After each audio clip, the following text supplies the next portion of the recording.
In 1991, Sega announced it was releasing the Mega CD in Japan.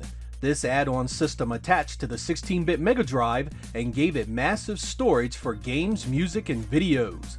Not only would this allow 16-bit games a new level of presentation, but Sega also added in some new hardware, sprite, and background scaling features that had some exciting possibilities as well.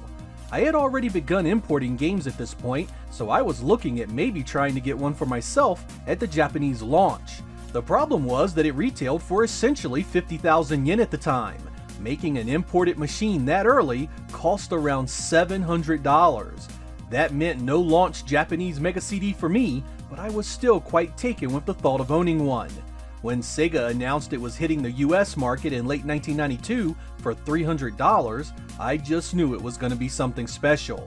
Did Sega have enough to justify a $300 CD add-on for the Genesis? Let's find out.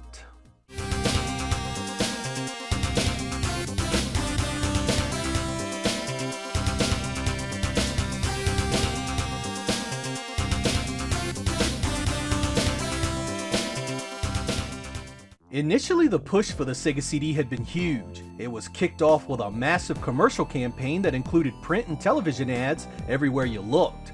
You couldn't watch TV or pick up a magazine that Christmas without seeing something about Sega CD. During this blitz of information, Sega chose to focus a huge amount of time on the full motion video abilities of the new platform. Most of the non-full motion video titles were never spoken of, while games like Night Trap soaked up the lion's share of attention. The Sega CD didn't see many games in 1992. Only about a dozen or so games made it out before the end of the year. Luckily, Sega knew the $300 price point meant that it needed a value proposition that would entice would-be buyers, and that came in the form of a huge pack-in bundle of games. The first of these games was Sherlock Holmes Consulting Detective. As the name implies, it's a series of mysteries you must solve starring the famous Private Eye. These mysteries are set up sort of like an adventure game where you must look for clues, talk to persons of interest, and evaluate clues along the way. As you do this, you are treated to full motion video scenes that play out like a movie. Once you feel you have discovered enough evidence to solve the case, you go in front of a judge who breaks down your findings. It actually wasn't a bad game overall, but it definitely fell short in replay value. Once you solved the 3 available cases, that was pretty much it. It was a port of the game that originated on the FM Towns, and aside from a drop-in color, is relatively faithful. Sega Classics Arcade Collection was a compilation of well-known games that had already been released on the Sega Genesis. You got Streets of Rage, Revenge of Shinobi, Columns, and Golden Axe. These games are mostly identical to their cartridge counterparts aside from some audio enhancements here and there. Golden Axe is a CD soundtrack from the arcade, Columns uses an enhanced CD track for the title screen, and both Streets of Rage and Revenge of Shinobi use different sound effects. From there, they are the same great games they'd always been and was a great value for those that didn't own them at the time. Sega could have added some more enhancements to spice them up a bit more, but for pack-in games it was definitely a good bunch. The final pack-in was a port of the Sharp X 68000 horizontal shoot-'em-up, Soul Feast. It featured animated cutscenes, a CD soundtrack, and 6 stages to do battle in. While it was a solid shooter, it didn't really show off the capabilities of the Sega CD beyond voice work and the soundtrack. In fact, around the same time, it was ported to the Sega Genesis as Soul Dees, and remains remarkably similar. It wasn't well received in its day either, with most publications giving it middling reviews and questioning its merits as a showpiece title for Sega's new platform.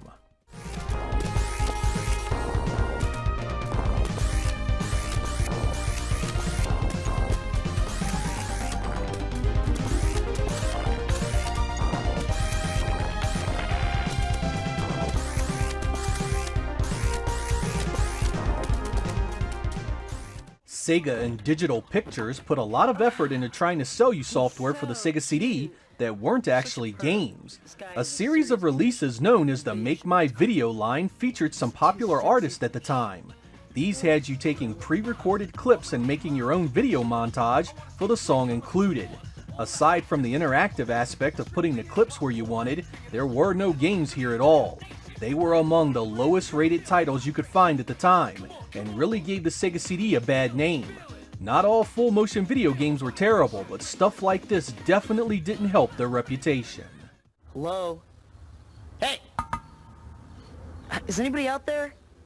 Excuse me? Are you awake? You didn't do anything. Hello? Alright, look. We're gonna give you one more chance. Don't blow it. Among the launch titles for the Sega CD, you'd be hard-pressed to find something worse than Black Hole Assault from Micronet, the sequel to the much-hated Genesis game Heavy Nova. This is a one-on-one fighter that pits robots against one another across 8 stages. It does have some voice-acted cutscenes and the music isn't terrible, but man is the gameplay rough. The special moves have a gauge that limits their use. You get knocked down with damn near every move, and it only has one punch and one kick button, greatly limiting its moveset. It's the kind of repetitive slog that marred most early fighting games, and one of the reasons why the smoothness in games like Street Fighter II was so appreciated. It's a rough reminder of how far fighting games have come.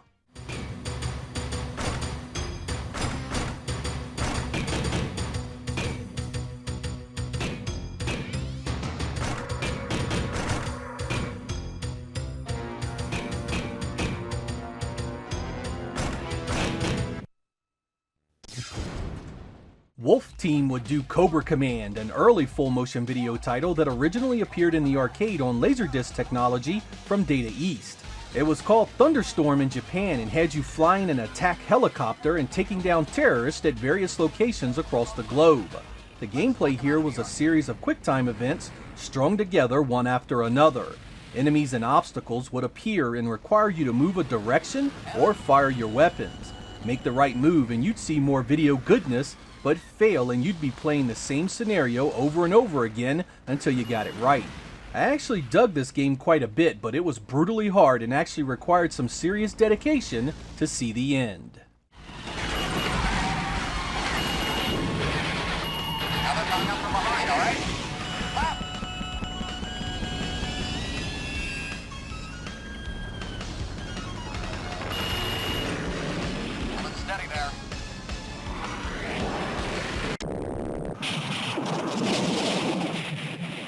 Digital Pictures was responsible for Night Trap, another QuickTime style full-motion video game for the Sega CD.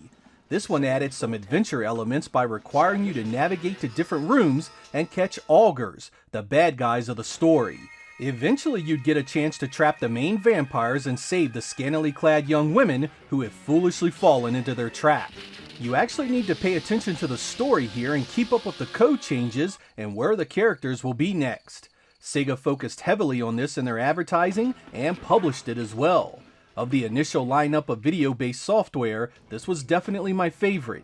It required a bit of exploration and gave you the freedom to move around, something many games of its ilk lacked. While it's no masterpiece, it is intricately tied to the history of the Sega CD platform.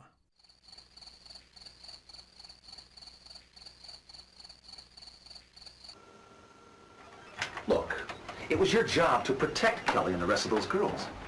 From what I've just seen, the place is being overrun. You've missed way too many of those suckers. Until you figure out how to do your job, you're dismissed. Breaking contact. Sewer Shark was another Digital Pictures title that appeared in those early days for the Sega CD. This one had you co-piloting an underground ship that cleaned up mutated animals. The gameplay here was mostly on-rails shooter-based, but you had to pay attention to the navigator and follow his directions so you could go down the right tunnels. Missing a turn could result in an insta-death as you got deeper in the game. Like Cobra Command, this one is difficult and needs to be replayed quite a bit to get anywhere. Most of the people in this game are verbally abusive, berating you heavily throughout the full-motion video scenes. It was an interesting experience at the time, and I did play it quite a bit, but that steep difficulty quickly turned me to other games for the platform. Look at those totals, dog meat. They look reconstituted frog slime. I'm shipping you back to flight school. See how you like flying a desk, spud brain. I found a few different release dates for Old Chuck Rock here. Some places claim late 1992, others early 1993. Either way, I remember the Sega CD port quite well. It was pretty much the Genesis version with a progress map, some voice acting, and a CD soundtrack. Chuck Rock was always a simple game, so I'm not sure what could have been done to make it better. If anything, it kinda set a tone for what was coming for the Sega CD long term. Genesis ports with little in the way of real extras and enhancements. There is nothing here you need over the cartridge release, a case that would come up again and again, unfortunately.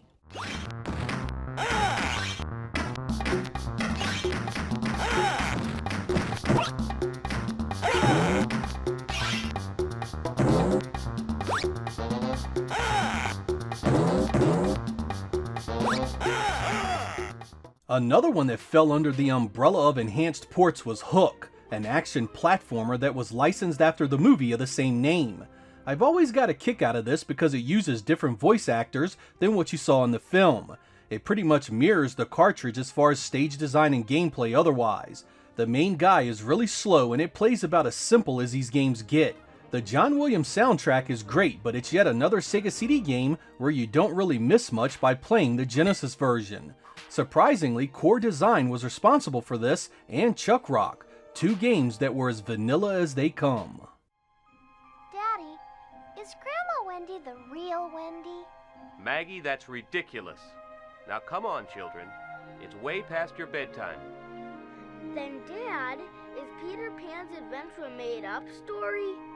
Jack, stop. I say she is the real Wendy. Core Design was back again with Wolfchild, yet another action platformer that was an enhanced Sega Genesis release. You run around punching and shooting bad guys in plain 2D environments that the Genesis could do pixel for pixel. Again, it wasn't a bad game, it just didn't do anything really to enhance what you could already play on the base unit. The back of the box even touts the CD quality graphics, but the only thing here the CD was responsible for was some pretty tame animated bits. The actual gameplay can be unbelievably frustrating. It has the type of design where you can spend 10 minutes climbing a level, only to fall back down because of some stupid trap that sends you to the bottom. I was not a fan.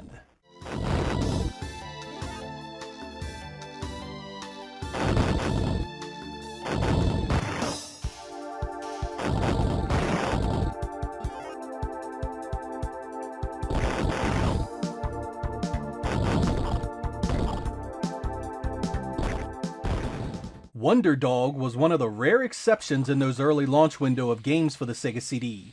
It was a traditional 2D platformer you couldn't get on the Genesis and had some great scrolling effects and some killer animated opening cinemas that looked better than anything else on the machine.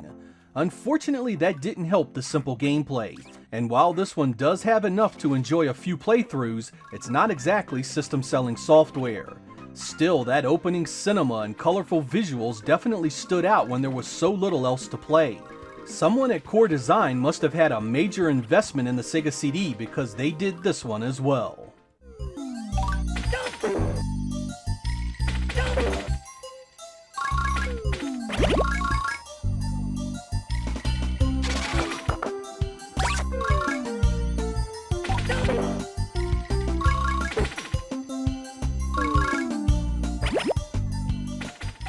Prince of Persia was also released for the Sega CD.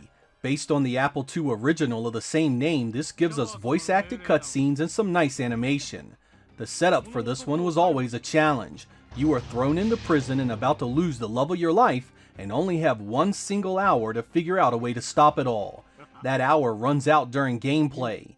That means no matter how well you do the first time you play, you likely won't make it to the conclusion. This creates quite a bit of replay value based on what you learned in all your previous attempts, until you find the path to victory. Needless to say, you'll die a lot here. The Sega CD release is not to be confused with the Sega Genesis version. They are two different games developed by two different teams. The save game feature of this one was a lifesaver.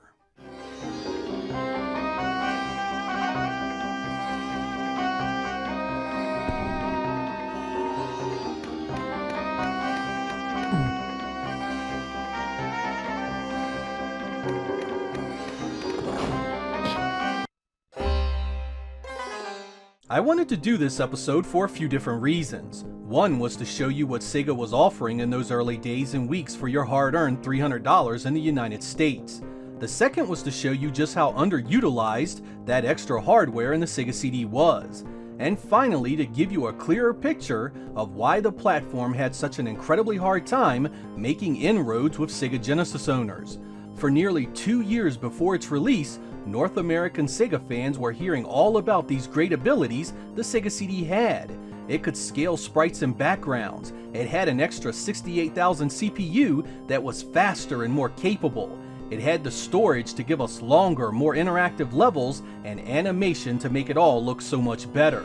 Yet when the system arrived, the only new things we saw to get excited about were full motion video titles. Some of those games were actually not as bad as some would have you believe, but they also weren't gonna be high profile system sellers like a great looking traditional title was capable of.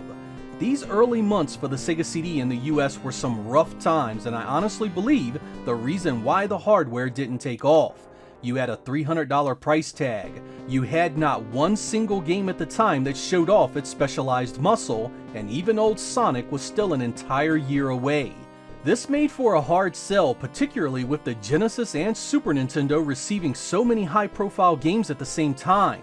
Why in the world would you be excited to get a $300 Sega CD when the Genesis you already owned could play the likes of Streets of Rage 2? With that said, it doesn't mean I do not have fond memories of this time. I enjoyed a few of the full motion video games like Night Trap, and I really enjoyed some of the animated movies and music in some of these games. The sad thing is that not long after this unimpressive launch, the Sega CD really started to get the ball rolling with some great software.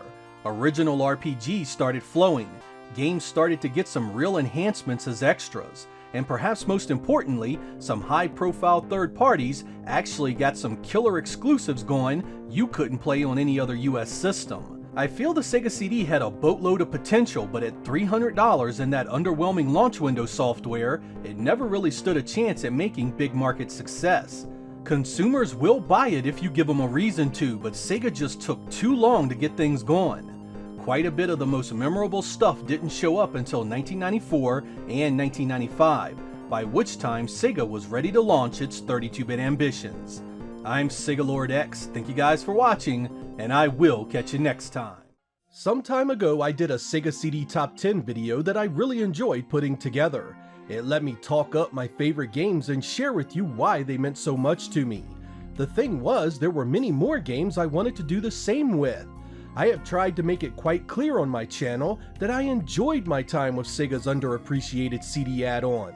While some felt burned, I was there early and enjoyed many of its games as they were released. This was a pretty cool time for me because it felt sorta like a mini introduction to the coming 32-bit generation.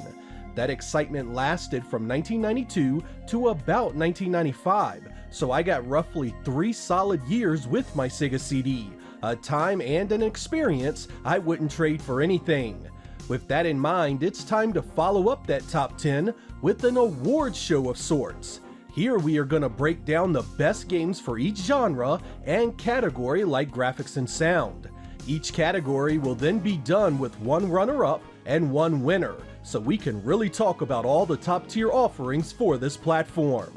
This is of course my own personal opinion and presented as nothing more than that. This was incredibly fun to make, and I hope you guys enjoy the best of the best on the Sega CD.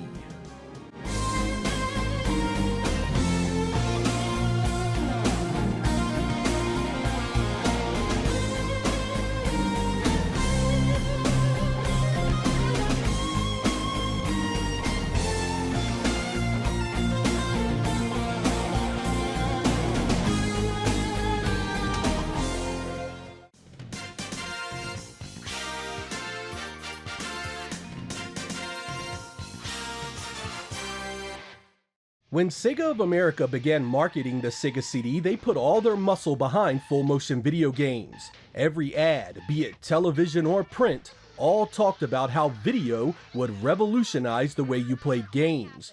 They sure did believe it too, because they published dozens of full-motion video-based software for the device, as did many of their third parties. While I can laugh now at the thought, back then I admit that there was a certain excitement around these games. Home consoles had been platformers and shoot-em-ups for so long, it was cool to see something new pop up, no matter how simple it may have been in hindsight. picking just one of these games as the best representation of the technology is tough. To further complicate the matter is the gross misconception that the Sega CD did all these terribly. While it's pretty easy to pull an example of really bad looking video on the console, it also is quite easy to pull examples of the Sega CD looking just spectacular.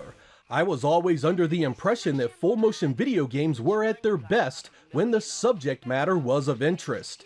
This is why my pick for the best runner-up full motion video game on the Sega CD is Night Trap.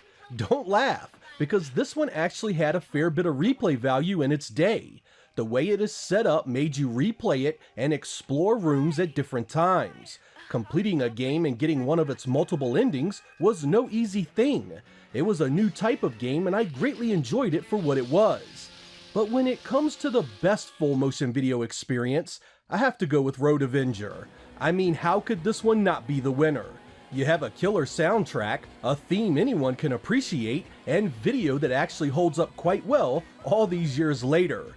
Driving your hot rod through multiple stages crashing bad guys was the stuff of dreams to a 17-year-old Sega Lord X. To date, this is still my favorite version of this game, and a testament that not all full motion video games were garbage.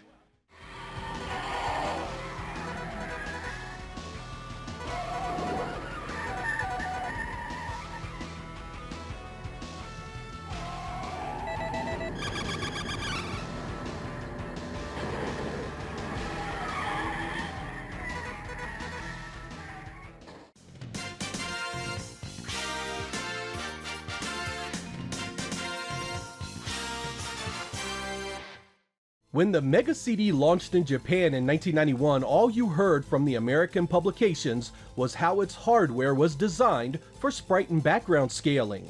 It was Sega's big push to show up what Nintendo had done with their new 16-bit showpiece, the Super Nintendo. But when the platform arrived in North America in 1992, few games showed off any of that power. In fact, outside of a few titles here and there, the Sega CD sprite scaling abilities were somewhat a bust. Developers barely touched the technology, and when they did, it was little more than a bonus stage tacked on to Sega Genesis ports. Though few in number, there were some real bright spots in the library that really did show some excellent potential. Among these, my runner-up is Soulstar. It was a killer representation of what the Sega CD was capable of. Smooth, fast, and loaded with action, Soulstar was the kind of shoot-'em-up that looked just like it was pulled straight from an arcade board. Home games just didn't look like this, and no other 16-bit console could have pulled it off. Because of its 1994 release, it was too little too late to help change anyone's mind about the platform, but it sure was nice to see something really push what it was capable of. But when it comes to my absolute favorite choice in this category, I gotta go with Batman Returns. This was a vehicle combat game that looked just unbelievable when it was released in 1993. You start out with the Batmobile battling it out across the streets of Gotham, before you end up in the sewers trying to get to the final battle with the Penguin. I adored the way this played, and the visuals really did seem a huge cut above the scaling games before it. It came with the crappy Genesis side-scroller on the disc, but it was the driving game that made this one so special.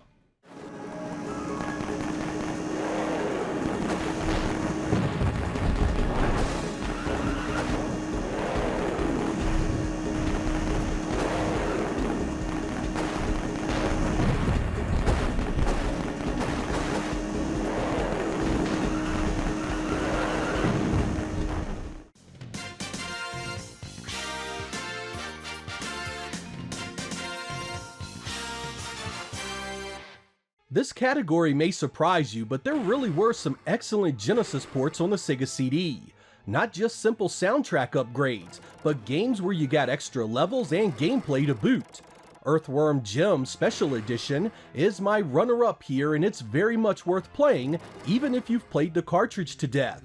You get an extra level, new animations for the beginning and endings, a new soundtrack, a new homing missile weapon, and a number of changes to the stage layouts. It's called Special Edition for a reason, and definitely deserves a look. When it comes to the winner, however, I feel Mickey Mania was perhaps the best of both worlds. The excellent gameplay and visuals of the cartridge moves over to the Sega CD with additional animations, an extra stage, new voice samples, and a new ending sequence that wraps up the story better. Of course, you get a great CD soundtrack as well. This was done by Traveler's Tales, and with the help of Disney, they crafted an excellent looking and sounding adventure for the Sega CD.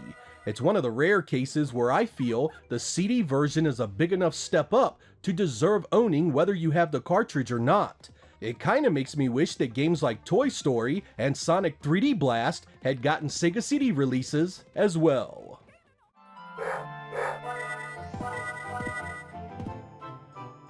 Wow, what a bug! Kind of heavy.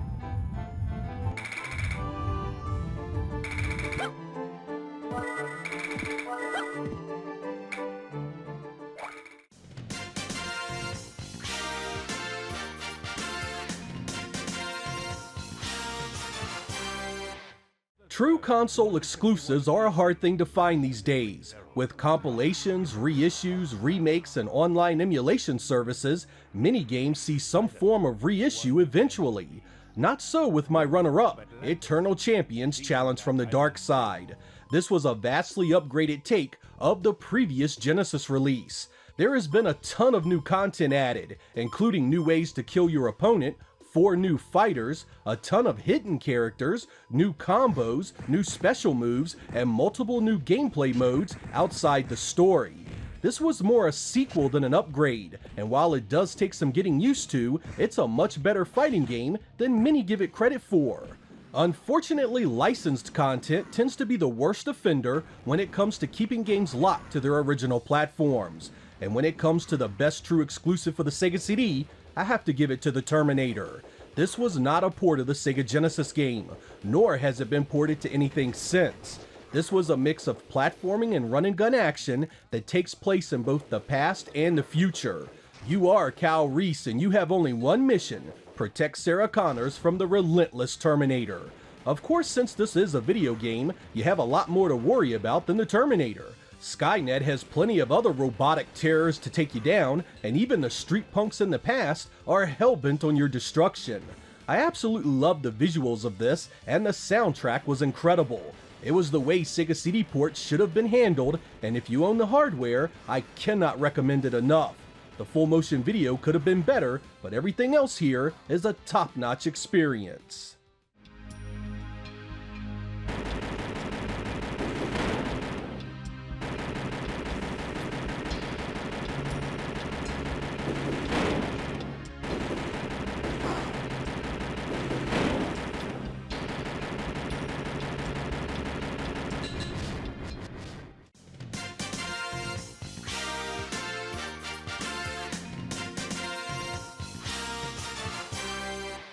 When considering racing games on the Sega CD, I think of all the wasted potential that could have been.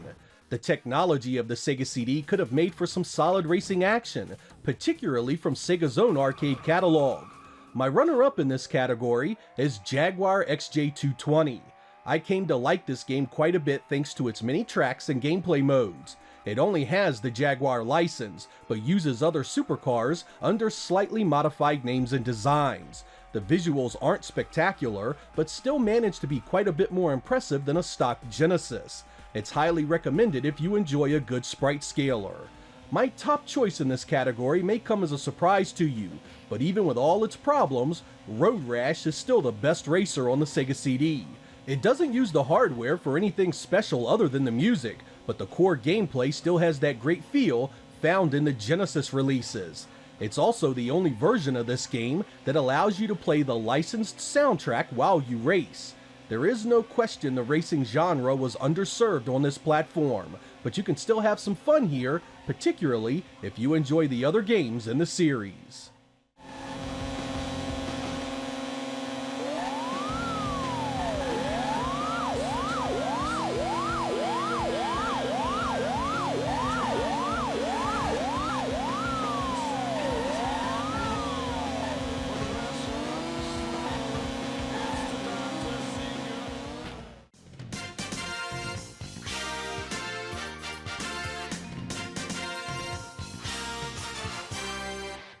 I wish I could tell you the very best sports titles on the Sega CD were made by Sega themselves, but like so many similar stories back then, Sega failed spectacularly when it came to bringing the Sega CD some decent sports titles. Their Joe Montana football looked and played awful, and they didn't even try their other Genesis staples like World Series Baseball or NBA Action. So it was left to EA Sports to do the platform some justice, and they nailed 2 releases that get the nod for runner-up and for best sports game on the Sega CD.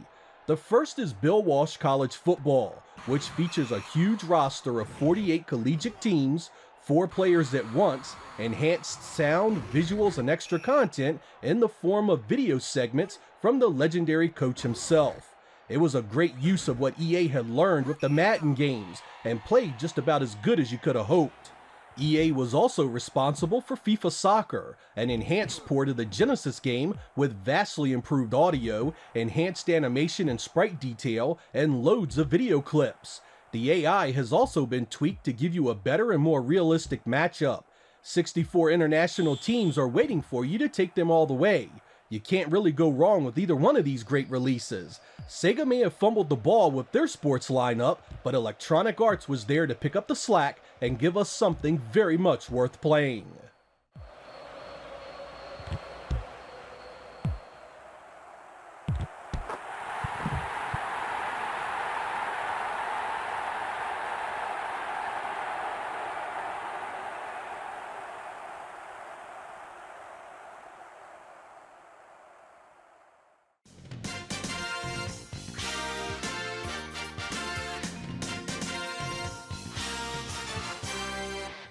The adventure genre covers quite a few games on the old Sega CD, more than you'd guess in fact. These titles tended to have deeper stories and gameplay that was built for you to unravel the mysteries within.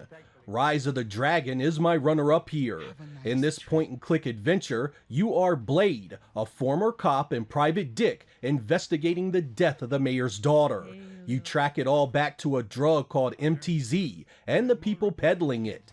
This leads to a larger story of organized crime, kidnapping, and horrific mutations. The story is based on a time system where you must accomplish certain actions in order to make it deeper within the adventure. Take too long and the game ends unfavorably. There's lots of speech, wild characters, and a tale that is far and away more serious than most games at the time. It's not the prettiest, but it's so different from most cartridge games, I really enjoyed what it offered. While there are a number of other games that could easily win this category, Konami's Snatcher is the #1 choice for me. Set in the future where robotic snatchers are stealing people's identities, you must find out what's going on and how to stop it.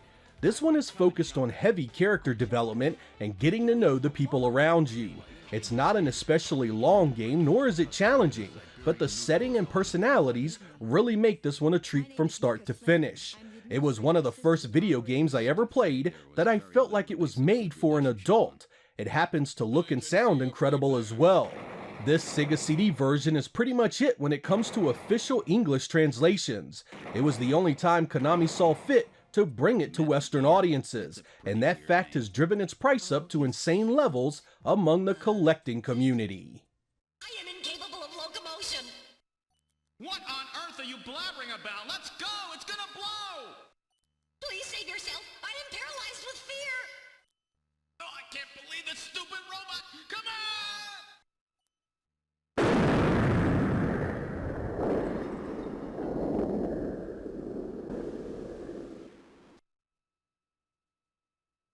Jeez, my ears are really ringing. That's because you left the volume turned up. Damn snatchers.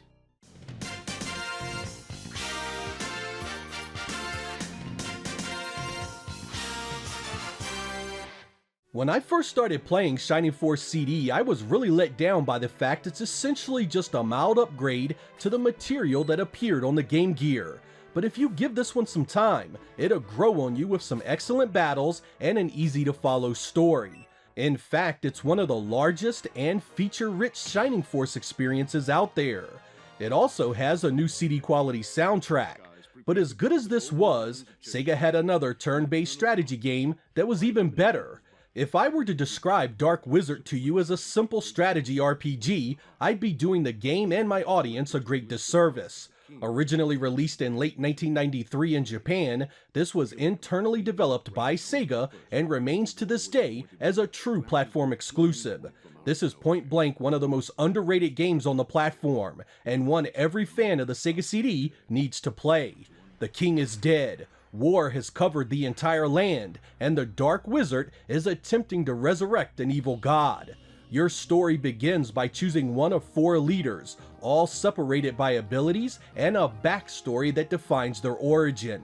You must face your enemies on a hex map, battle them to the last man in combat, and level up and equip your forces. You can recruit specialized characters to your cause, and each story plays out quite differently from one another.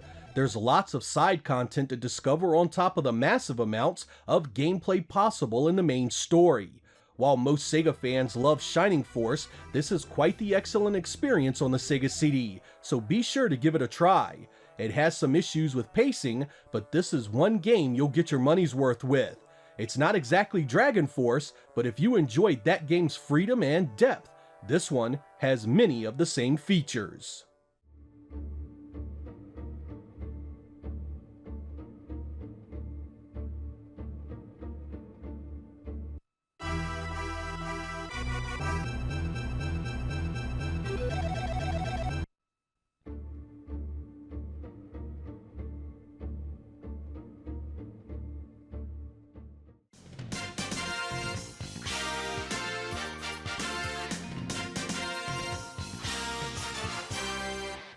The JRPG was something I did not appreciate much back in the 90s. I wasn't a fan of random battles, and the slow stories just failed to grab me quick enough to hold my interest. Lunar, the Silver Star, went a long ways to help me change my mind on all that. I loved the characters, and the story was so charming, you just couldn't help but be pulled into it.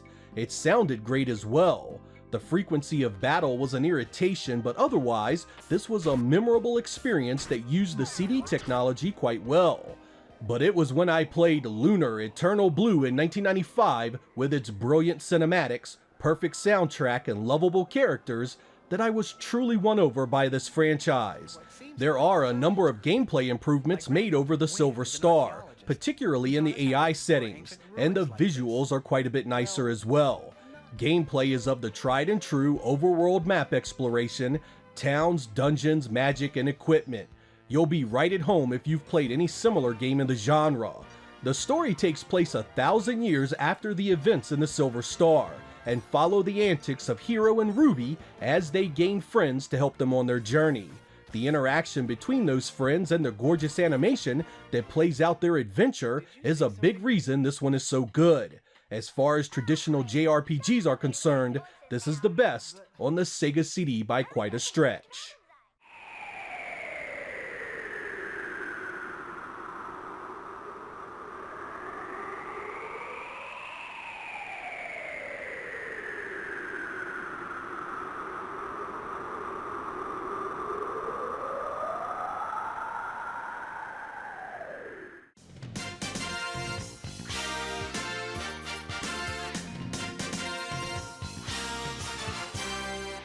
The fighting genre had a tough time on the Sega CD. While we did get a number of them, there were always some pretty major concessions made to get them running. The major cause of this was the relatively low amount of RAM in the Sega CD, something that greatly affected things like animation, sound effects, and load times. No matter which fighting game you want to talk about, something was cut or changed in a pretty major way. That doesn't mean they were all bad, however. Samurai Showdown gets the runner-up nod thanks to its excellent soundtrack and solid gameplay. It's missing a ton of animation, voice work, earthquake, and there's no scaling feature, but I still loved it overall. It has solid visuals, plays well, and has that unforgettable intro in all its glory. It was far from perfect, but of the home ports at the time, it was definitely my favorite. Despite having several issues of its own, my top pick is Mortal Kombat on the Sega CD. It brought back some of the voices that were cut in the Genesis port, and the animation was quite a bit better. The music is a bit mixed up, but was a great representation of the arcade, and you even got some nice club mixes of the Mortal Kombat song. Many people hated the load times during Shang Tsung's morphing, and I admit it did give a nasty effect on the gameplay. But as far as everything else, I always felt that this was a great port that I never had any problems enjoying. It improved and added enough to deserve its own place in my 16-bit fighting game library.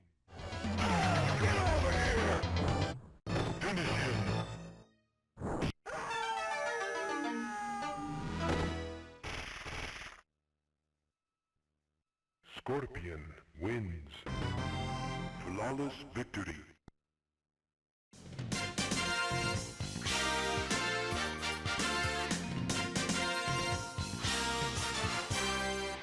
I have spoken of my love for KO Flying Squadron before.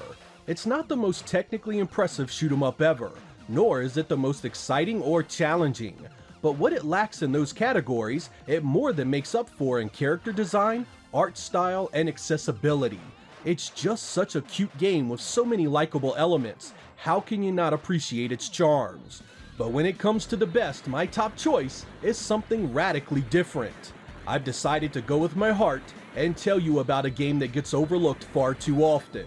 In 1993, Core Design was responsible for AH-3 Thunderstrike, or just simply Thunderhawk in Japan and PAL territories. It's a helicopter shooter that allows you to fly and fight in a pseudo 3D game engine that used scaling sprites to a pretty convincing effect. Aside from using the Sega CD hardware in ways that few games could boast, it also played well and had a bunch of missions you could fly across the globe. You have multiple weapons at your control, and it's all set to a kick-ass soundtrack. What really set this one apart for me was the strategy elements. You can go in guns and missiles blazing, but that'll usually get you a one-way ticket to the game over screen. You'll need to plan your attack, strategize your enemy positions, and always remember your aircraft's limitations. You may think this is a simulation game, but it's much more arcade style than you may have guessed. The control is fairly simple to get a hold of, and the action is fast and exciting. If you want a shooter that plays different and uses the extra hardware in the unit, this one comes highly recommended.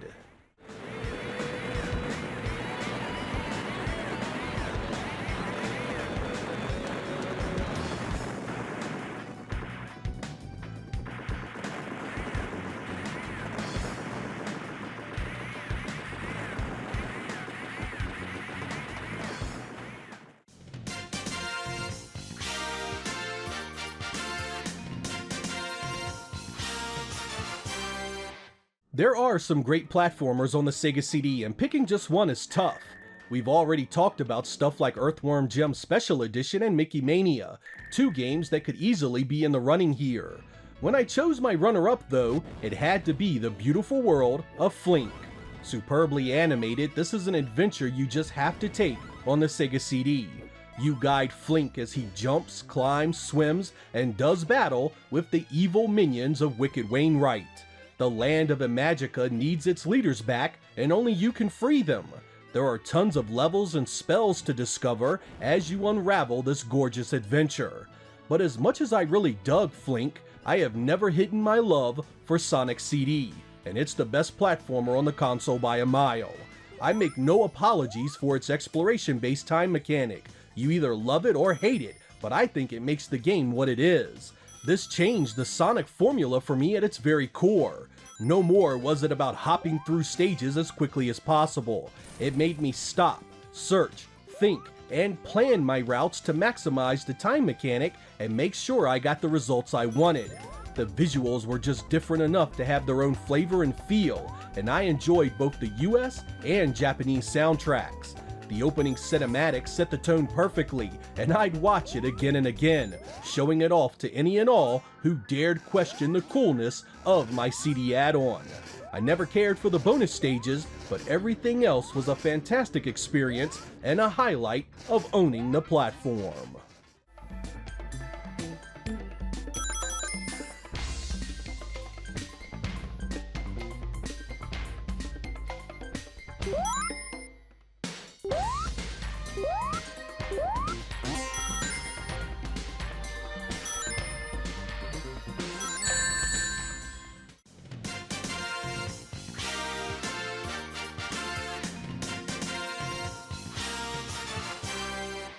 Arcade ports were aplenty on the Sega CD.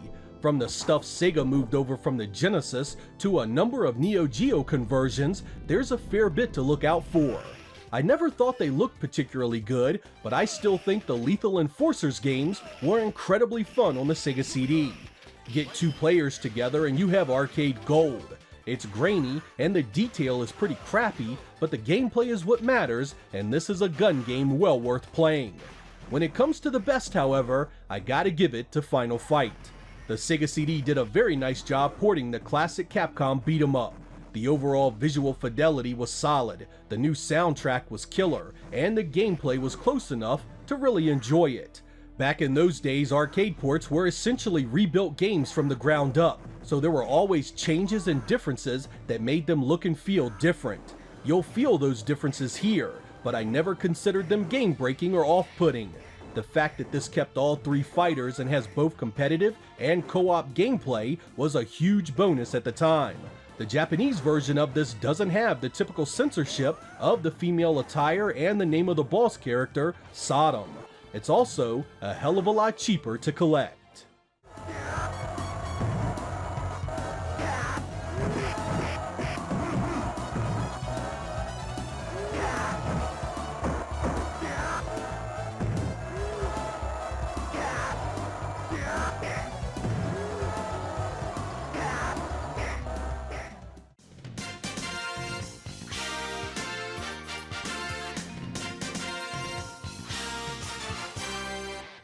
Picking a game for best soundtrack was no joke difficult. I mean, this is a CD system, so the amount of great music covers dozens and dozens of releases. Heck, there are even some terrible games on the Sega CD that sound brilliant, complicating the matters even further. I did my due diligence, however, and considered just about everything I could think of. That leads me to my choice for runner-up, Echo the Dolphin. Take the Sega Genesis release and add to it one of the most relaxing soundtracks of that era. No kidding, these tunes massage your soul as you explore the underwater kingdom of Echo. As the sound waves make love to your ears, you'll be lulled into a trance that'll have you copying the soundtrack to your phone, your car, and every place in between. Laugh if you want, but the addiction is real. On the opposite end of the spectrum comes the hard rock of Lords of Thunder, and it gets my choice for the best sound. If Echo is about mellowing you out, Lords of Thunder is about pumping you up. It hits hard, fast, and fits the on-screen action perfectly. Sometimes sound can be just as important as visuals, and that's definitely the case here. Hooked to a good stereo system, this is a hardcore shoot-'em-up fan's dream come true.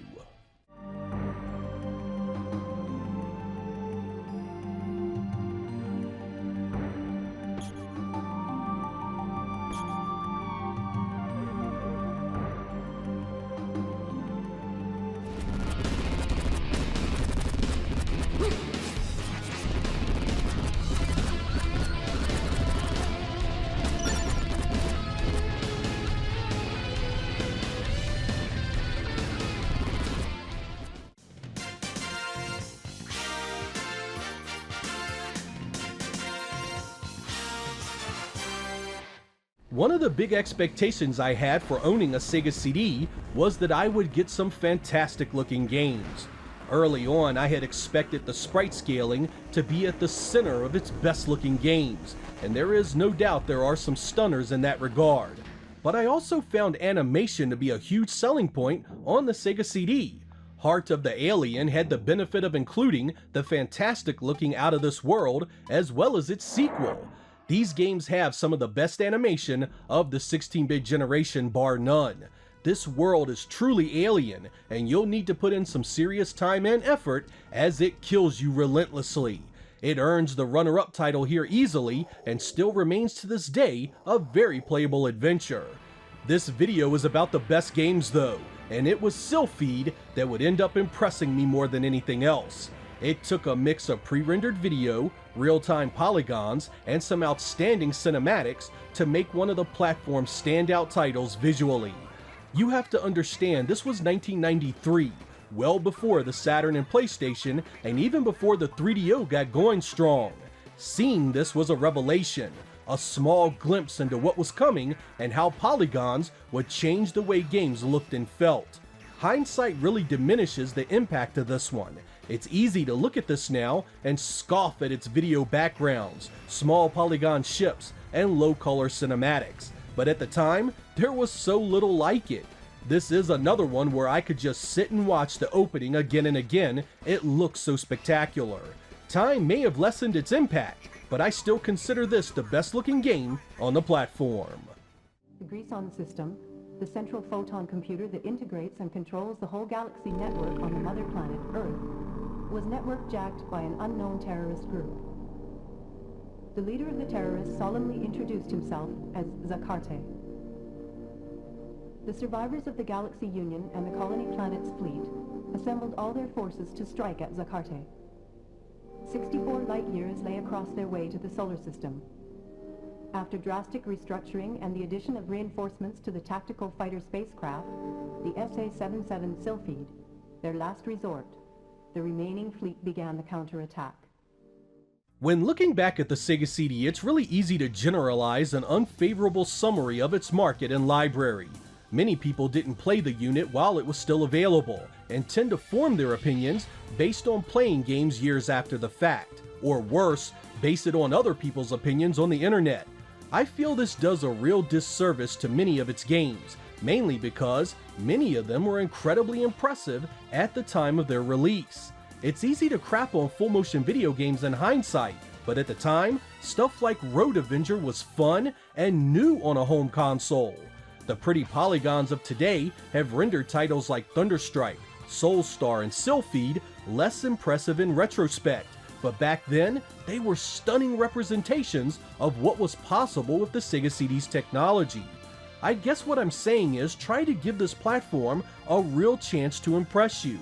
It's 100% true that it should have been more than it was, but it's also true that what's there isn't all junk that isn't worth playing. Like many Sega products, the Sega CD was caught in between generations and was capable of some truly impressive games when it was harnessed properly.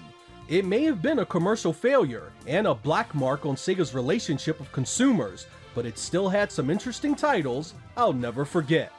I'm Sega Lord X, thank you guys for watching, and I will catch you next time. In our last episode, we looked at what I called the best of the best for the Sega CD. These were the games I considered to be the absolute top tier of what the platform offered. We went over great games like Batman Returns with its impressive sprite scaling engine. We saw Snatcher and the unique story it told. And of course old Sonic showed up to remind you that he was still a heck of a draw after all these years. The thing is that even though that episode had over 30 games in it, it still wasn't big enough to cover every Sega CD game worth owning. Not even close. That's why we are now going into overtime and talk about even more great games for the Sega CD. These are the games that were all in contention for the best of the best episode, but just missed the mark, sometimes by the smallest of margins. Every one of these games are good enough that many of them regularly appear in best of Sega CD lists and videos pretty damn often. I've got 24 games for you, so let's get started.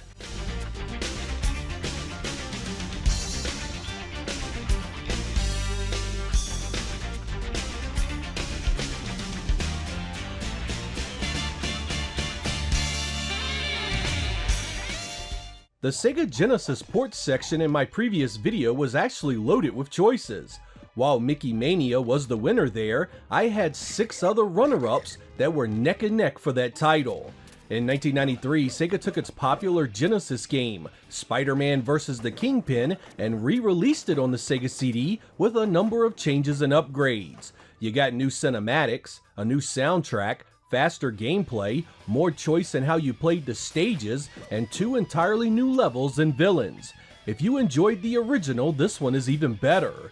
Echo Tides of Time was another Genesis port that moved over to the Sega CD with some nice enhancements. Like the first, you got an incredible soundtrack and enhanced sound effects that really improves the experience. This one was in the running for the best sound on the Sega CD as well. Flashback was another Sega Genesis port that showed up in fine form on the Sega CD. Here you get a great cinematic platformer that has additional pre-rendered cutscenes and voice work to help tell you a more cohesive story. This always looked, sounded, and played incredible, and now it's even better.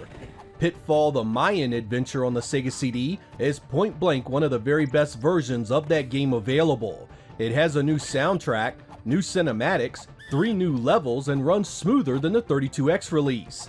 It was one of the better animated games at the time and still holds up today. Finally, we have Pugsy, a game that got little attention on the Genesis and even less on the Sega CD. I always loved the special effects in this, and now you get a CD soundtrack and additional animated story segments to help bring Pugsy's world to life.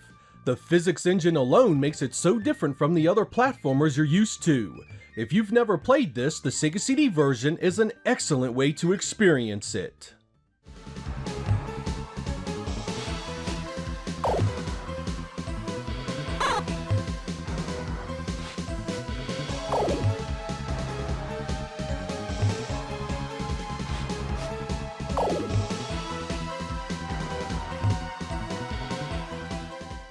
The full motion video style of game actually had a few different considerations as well. As you recall, I chose Road Avenger as my favorite, but it wasn't without its competition. Dracula Unleashed was kinda set up similar to a Sherlock Holmes title. You needed to talk to people, investigate clues, gather items, and find out who the vampire is that's killing everyone. This is a follow-up to the events that went down in Bram Stoker's Dracula and features characters associated with that story. It's got a great atmosphere, the music is fitting, and the video quality wasn't bad at all considering the hardware. There was also Ground Zero Texas, which is what you'd get if you mix Night Trap with a sci-fi shooter.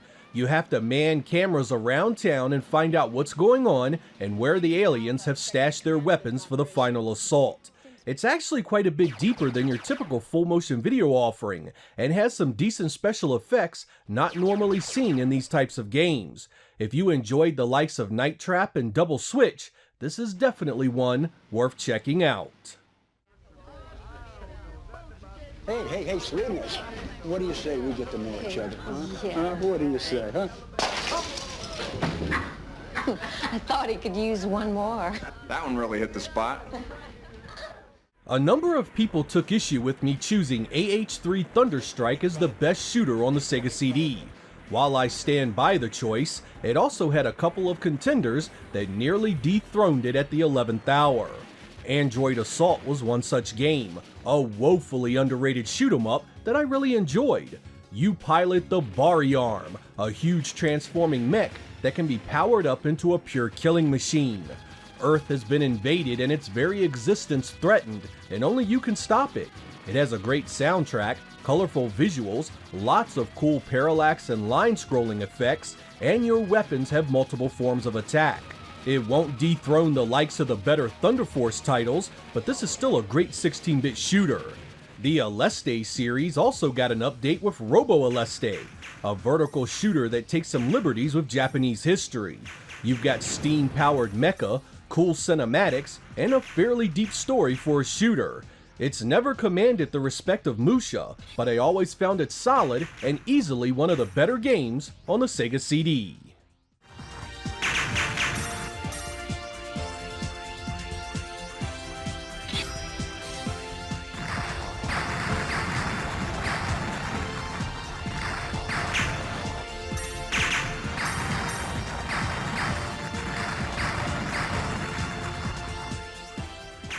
The sports category was perhaps one of the most competitive in my last video. FIFA was a heck of a game loaded with teams and nearly endless replay value, and it still won by the smallest of margins. NBA Jam was certainly up there, particularly when you consider the multiplayer aspect. It supports 4 players, 27 teams, 54 NBA players, and has much better sound than the Genesis version. The only letdown here was the lack of sprite scaling on the players, a huge omission for a console built for such effects. There was also NHL 94, a port of the mega popular Genesis edition. You get the same great game as before with 4-player support and that gameplay that still resonates so well today. The Sega CD release adds better sound effects and music, making it the best version of this game available. I don't personally follow the NHL, but even I can recognize its quality. Finally, I also consider WWF Rage in the Cage. I know, it's sports entertainment, but I was a big fan of wrestling when I was a kid, and I quite enjoyed this. It's got a great roster of 20 wrestlers that include greats like The Undertaker, The Macho Man, Bret Hart, and Razor Ramon. The theme music here was great, and it had multiplayer so you could beat your friends up. Its one glaring flaw was that the incredible Royal Rumble mode was removed for some reason, leaving the steel cage as your lone special event. This was a huge error, and really held this one back from greatness.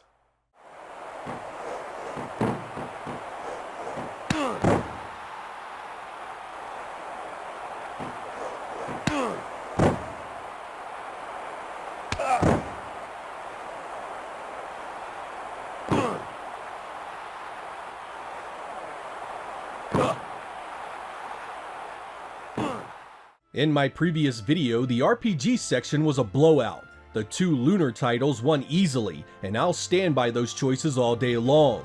But I do admit when I wrote down my initial list, Vi, or Vey as I called it as a kid, was there.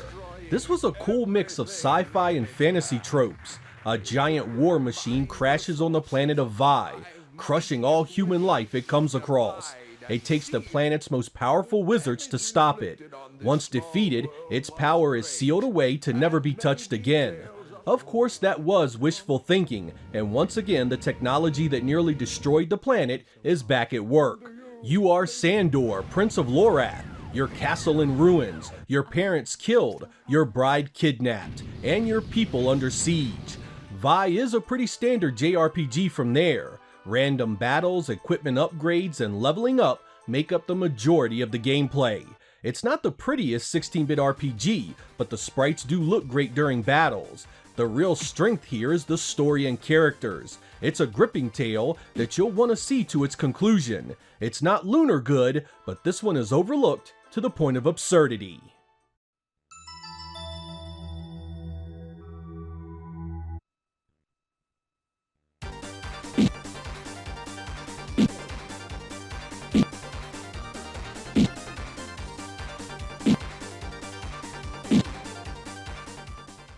My previous choices for best use of scaling and rotation were no-brainers. I mean, Soulstar and Batman Returns were standouts easily recognizable as some of the better games on the Sega CD. But Core Design had another release that was deserving of some attention as well, and that was Battle Core. Similar to its AH3 Thunderstrike game, this was a go-anywhere shooter, but here you are piloting a giant mech. The story is simple. A rogue AI and its army is trying to conquer the planet, and it's up to you to stop it. Shoot down enemies to a great soundtrack while you try and stay alive. This is one of the few Sega CD titles that really showed you that the technology was there to give us some truly unique games. Not everything needed to be Genesis ports, and we could have ushered in an era of pseudo 3D gaming that really could have made the system stand out more. Seeing this makes you wonder what else the Sega CD may have been capable of had it lived a few more years.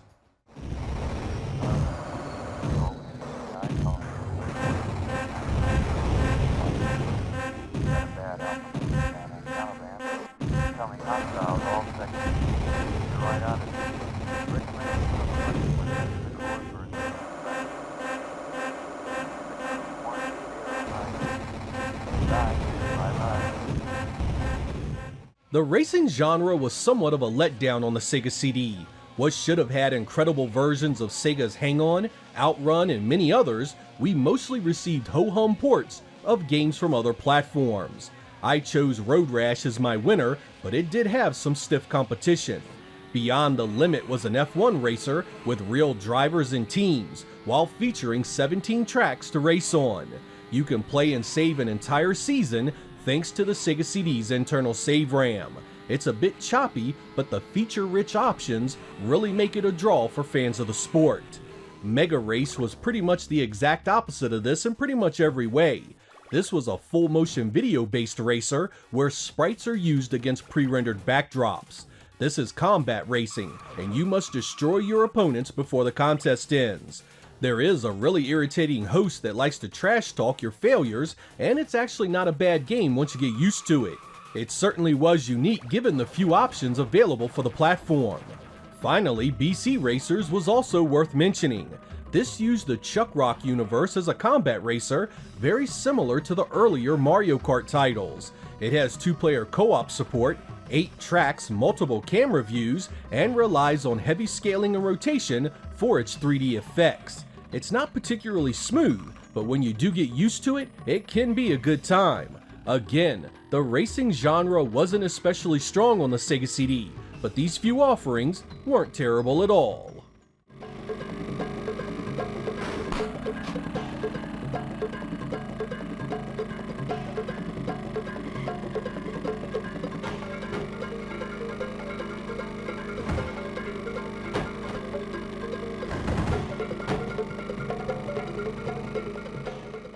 The strategy genre was easily dominated by Shining Force CD and Dark Wizard in my original video, but I'd also like to mention Third World War.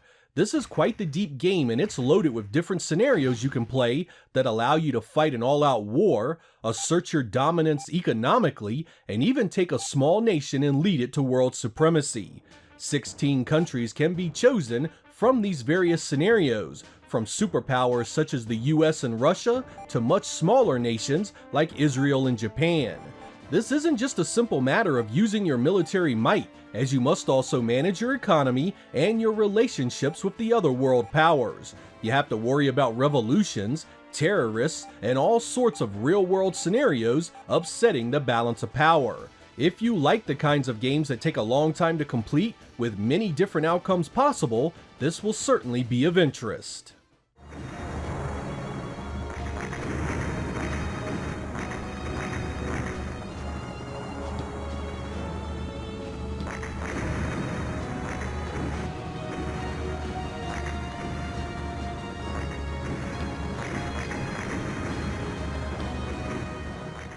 There's a number of very solid action platformers on the Sega CD. My pick for the best was Sonic CD, but I also considered the mixed genre title, Devastator. In this one you pilot a giant mech in both side-scrolling action and shoot-'em-up style gameplay segments. It's based on a Japanese anime that I've never seen, so I have no idea what the heck the story is, and since this was only released in Japan and Korea for the Mega CD, it remains a mystery to me to this very day. Don't sweat it though. The gameplay is easy to get into and the objectives are bog standard get to the boss type stuff. It doesn't do much special, but the mix of platforming exploration and shoot 'em up levels does make for a good time. It's challenging too, and its 7 stages will take most of you quite some time to defeat. It wasn't quite good enough to get a mention with the best of the best, but still fun enough to warrant some attention here.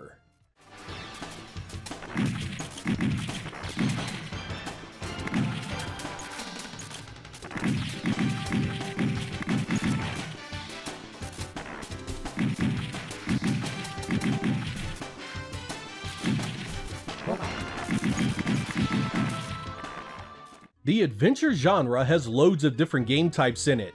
You get action adventures that can play like platformers with RPG elements. You can get story-heavy graphic adventures that are mostly point and click. You get cinematic platformers that are slow and puzzle-heavy. I mean, there's a lot of game types that can fall into this one simple word. By mixing them all together, it's easy to overlook some great titles, and that's exactly what happened in my original video. I chose Rise of the Dragon and Snatcher to represent my adventure picks, but by doing so, it left out some games that really deserved a mention. Among these were releases like Dune, which itself was a mix of different genres. It has both point-and-click adventure sections and strategy portions. Pegging exactly what to call it isn't the point, however. It's a really decent game if you enjoy the source material. You need to recruit Fremen, mine spice, and defend yourself against the dreaded Harkonnen threat. It has video from the original 80s movie, and it was able to recreate the world of Dune quite faithfully. It's often overlooked, but more than holds its own against similar games of the era. Another one that got lost in the shuffle was Popful Mail. This was an action-adventure that plays like a side-scrolling platformer.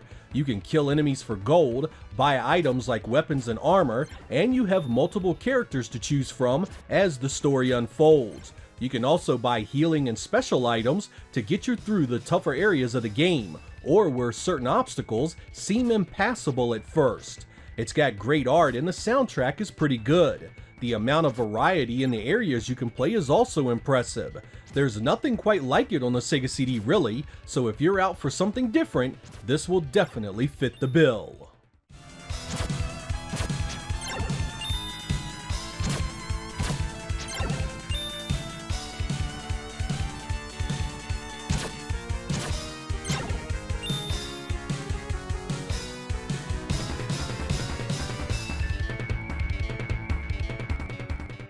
That's gonna just about do it for the Best Of series for the Sega CD. While I tried to be thorough, there are always games that get missed in episodes like these. Some of you probably love the full motion video action of games like Tomcat Alley and wanted to see it get a mention, or maybe you love the adventure scene in The Secret of Monkey Island.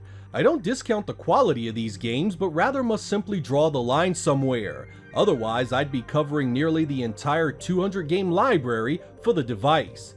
The point I wanted to make while doing these two videos was that the Sega CD's reputation of this horrifically failed add-on that burned millions of consumers worldwide is not the narrative I subscribe to. Yes, it did fail. Yes, it should have been more. Yes, Sega should have supported it better. But I have shown you well over 50 titles with these two videos that combat this negativity and should give you something to look forward to if you've never played them. I mean, in terms of add-ons, that's pretty damn good. In fact, it makes one wonder, why aren't similar add-ons seen in such a negative light? Is such venom spewed when people talk about the Famicom disk drive? Think about that for a moment. Similar length of time on the market, similar library size. Yet when attached to Sega's overall failure, the Sega CD is seen as a monumental disaster that directly contributed to the demise of the company as a hardware maker. However you choose to view Sega CD add-on, I just want you to leave here with at least a better feeling that not all of us had the negative experience history loves to attach to this device. Some of us absolutely loved it, and its games are an important part of Sega's history. I'm Sega Lord X. Thank you guys for watching, and I will catch you next time. The Sega CD. Despite its dubious reputation, I found myself enjoying it immensely while it was on the market. With over 200 games, there were some real gems mixed in there, and some are still among my favorites of the 16-bit generation. Not so long ago, I did a video about the best games on the Sega CD, and I'll put a link to that down in the description so you can go check it out. But we aren't here to give praise to Sega's 16-bit CD attachment. This episode is all about the very worst games on the platform. No punches held. We are not doing any runner-ups or honorable mentions. This is the creme de la creme of absolute garbage. I have 16 categories that cover everything from fighting games to shoot-'em-ups. If you have ever wanted to know what you can skip on the Sega CD, this is the video for you. So sit back and get ready for the worst of the worst on the Sega CD.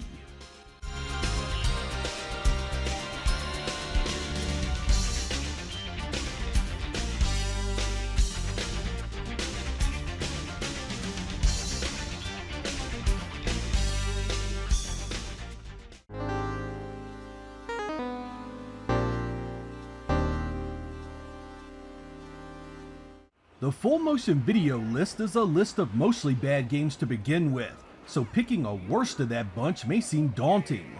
It really wasn't, however, because The Lawnmower Man is spectacular in its awfulness.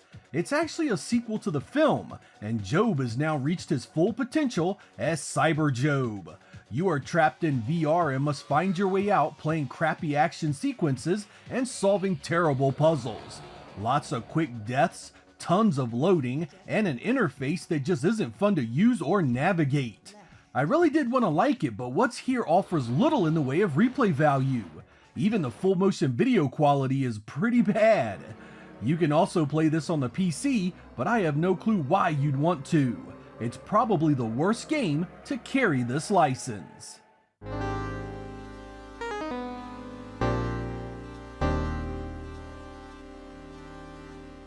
You may be sitting there with a big WTF look on your face at this choice, but I stand by it.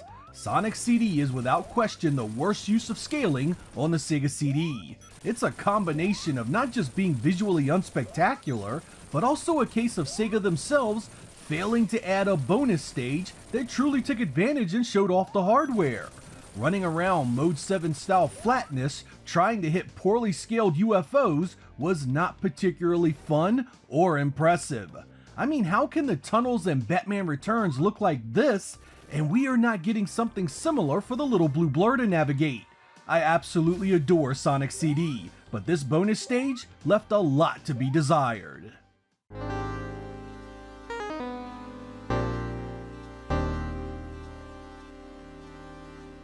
This one right here might be another WTF moment, but again I stand by it. Golden Axe was part of the Sega Classics arcade collection and in general was a slightly upgraded port of what we received on the Genesis thanks to the addition of new digitized voices and music from the arcade original. That alone should have made it at least a noteworthy game for the Sega CD, right? Wrong, because this took out the freaking 2-player mode. That's right, man. The Sega CD Golden Axe is a 1-player experience. This almost has to be an oversight or mistake, as the other games on the disc retain their multiplayer modes. There's just no excuse for this to be missing something so important to the Golden Axe experience.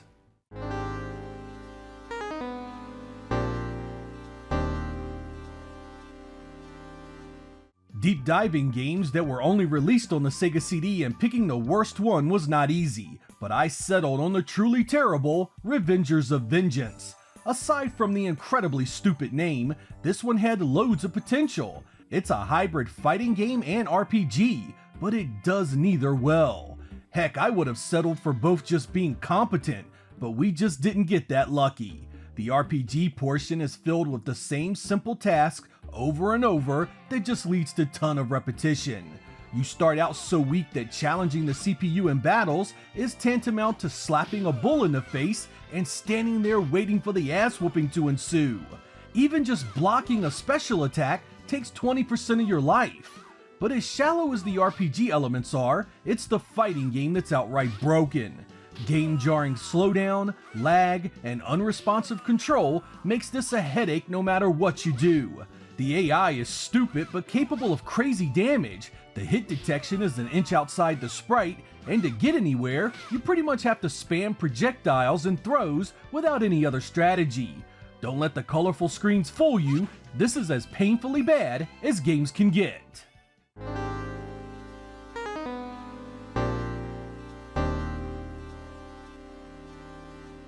There were not a ton of racing games on the Sega CD, but F1 Circus CD is my pick for the worst one. This could have been on the Genesis easily. I mean, the graphics engine here is as bare bones and as underwhelming as it gets. There's no real trackside detail at all, and other drivers pop in frame by frame right in front of you. Anyone expecting some beefy display of the Sega CD's hardware is in for a real letdown. It's funny because the racing engine has no scaling at all, but the title screen, map, and introductions do. The gameplay is also pretty tame, amounting to an experience that is easily crushed by Super Monaco GP on the base Genesis. It was only released in Japan for a 9,000 yen premium, and is a poor showing on a device that was damn near $500 itself. Play the first one on the Mega Drive called F1 Circus MD. At least there, it's what you expected.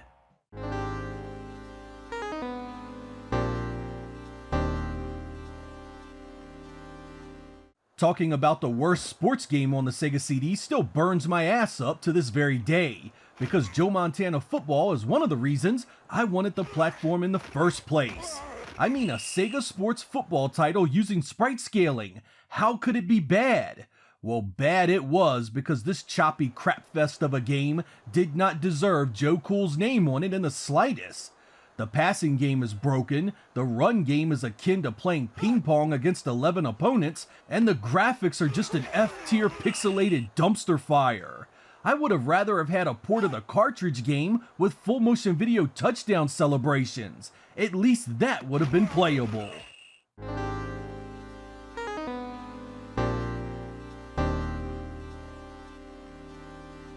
For our worst adventure game, I chose the Space Adventure Cobra, the legendary bandit.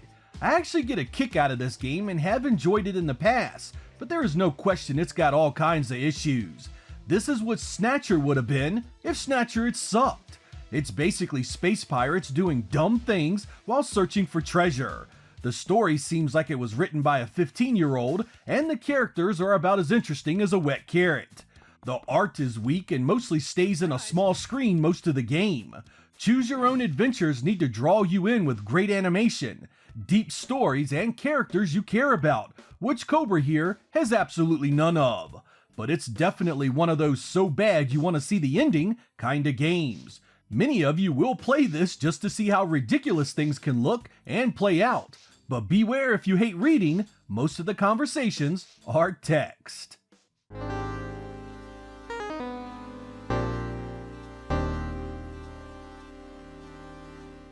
Star Wars Chess at its heart can be an enjoyable game if you cut off the animation and play it as simply a chess game. But anyone wanting to experience the actual reason to play this, the combat sequences, will quickly grow tired from its vicious load times. Struggling to get through a full game is maddening and takes just forever, as each and every move needs to load before you see it play out. That makes Star Wars Chess easily the worst strategy game on the Sega CD, thanks to its terrible technical shortcomings.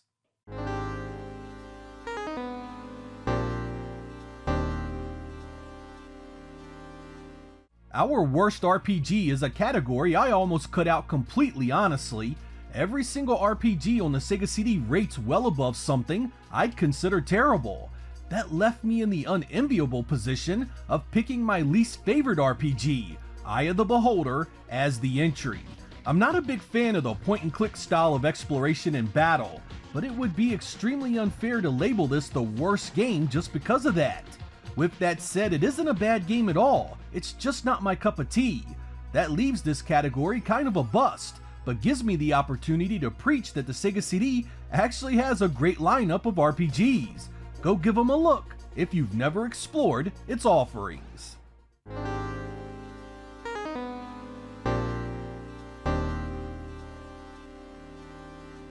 Unfortunately, the fighting game genre had an easy pick for the worst game, and I'm pretty sure you all know what it is. Black Hole Assault is set in a world where Earth must battle for resources against an alien race. You'll use warbots known as cams to do it, and yeah, I don't care what else is going on here at all. All you need to know is that the gameplay is slow, wooden, unresponsive, and amounts to little more than jamming the two action buttons hoping to get some hits in. The back of the box talks up photorealistic graphics and a pumping soundtrack. What a load of crap. This looks no better than some Master System titles, and plays no better than the simplest of games on the market. I just don't understand how anyone expected to sell a CD attachment that cost hundreds of dollars with games like this. That Sega seal of quality should have had higher standards.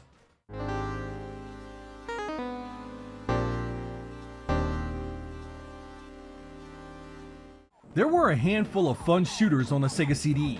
Heck, even a few of the full motion video shooters were passable. Not so with Microcosm. This one has you shrunken down and injected into a human body to stop a corrupt corporation from controlling its rival's mind. You fly along full motion video backdrops and shoot enemies across the heart, lungs, and brain in an effort to stop the bad guys.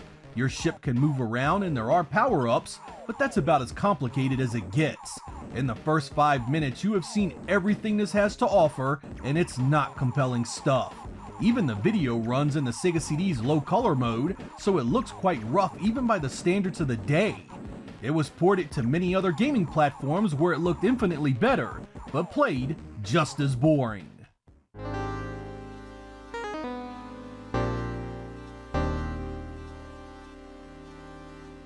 I had to fit in Wild Woody somewhere, so it gets the nod for worst platformer.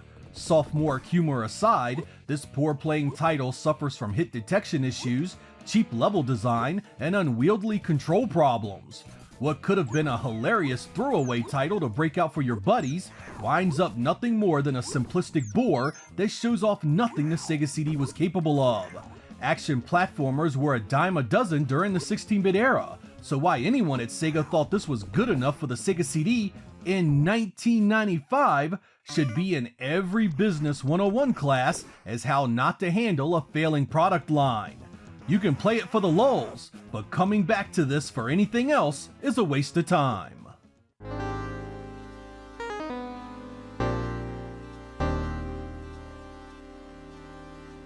While looking at the beat-em-ups on the Sega CD, I realized my list was quite small.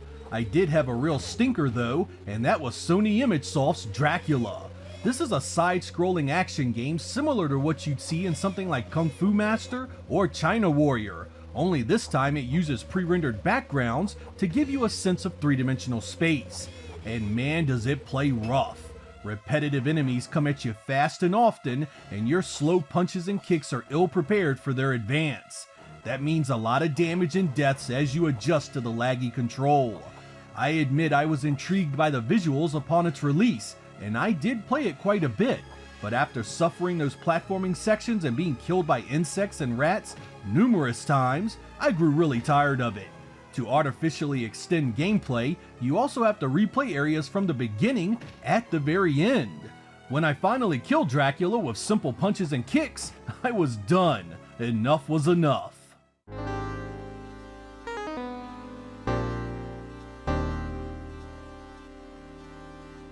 I hate putting Night Striker on here because it can still be a decent night's entertainment, but let's be real, compared to the arcade it was butchered. Pixelated visuals and a poor frame rate just doesn't do the arcade version justice. I don't understand why this looks like this either. There are a number of better looking and running sprite scaling titles on the Sega CD. I mean, every game that had a bonus stage on the Sega CD had something that looked better than this. You can still enjoy it, but there's no question it's a terrible port visually.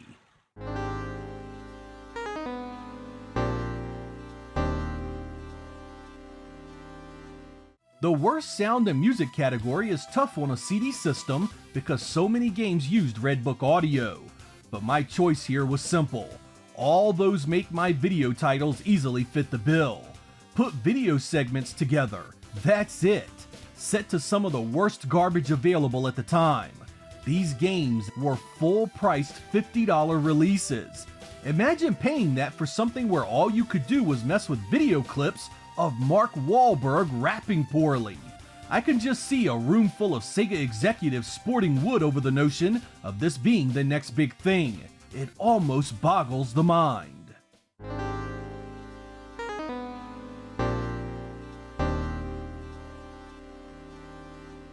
Our final category is worst graphics, and I have been saving this turd so I can give it a proper beating.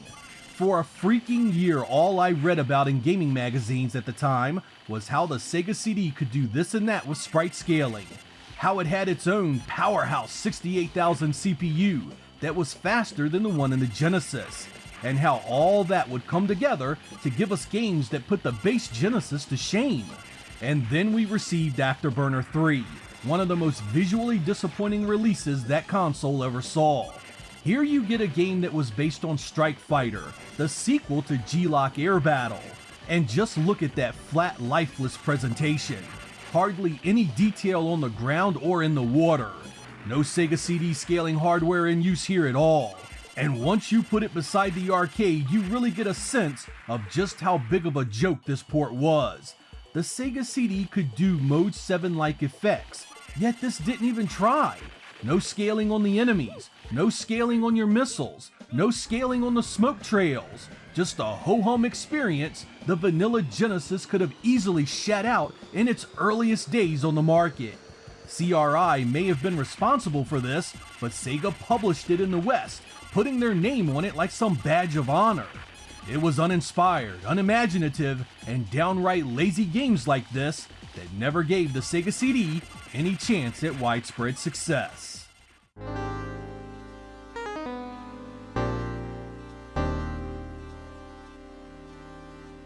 So there we go guys, my worst of the worst on the Sega CD. While I really did hold the platform in a much higher regard than most people, it did have its stinkers, and I think I covered most of the biggest offenders here. I know some of you have your own list, and I'd like to hear your picks for the various categories in the comments below. I also plan to do this type of episode for other platforms as well, and not just Sega. I think a bad games list like this tends to be more interesting because you only get one choice per genre, so it takes a bit more thought to put it together. As always, I'm sure some of you enjoyed these titles, so remember it's all in good fun and just one man's opinion. If we all like the same games, videos like these would be utterly pointless. I'm Sega Lord X, thank you guys for watching, and I will catch you next time. Back when we were kids, owning a hardware platform came with all kinds of ways of playing its games. You borrowed some from friends, you rented games when you had some spare change, and every so often you would bask in the glory of a brand new title purchased just for you. But there were all kinds of games that would come and go that you would see and hear about but not necessarily play, or at least play much of. That right there is the motivation of this very episode. We are gonna take a look at some Sega CD games I don't have a ton of experience with for one reason or another, and give them a go in 2021 to see if they're any good. We have a good mix of action, sports, racing, and even a full motion video game in there for good measure. These games didn't appeal to me enough back then to warrant much attention, but maybe they have aged into something worth my time. I hope you guys enjoy Second Chance Sega CD games.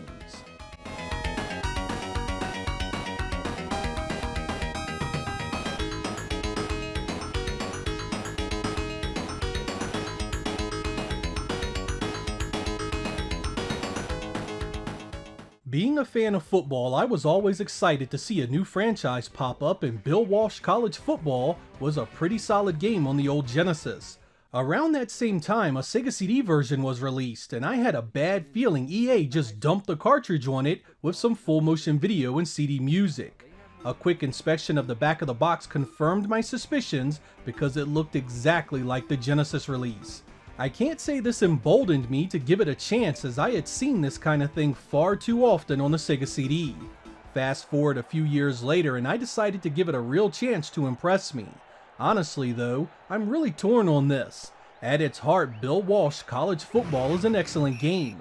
You can play it with up to 4 players in both co-op and competitive play, and it's loaded with a fantastic playbook and a ton of teams. It plays as well as Madden, but with the twist of using your favorite college teams.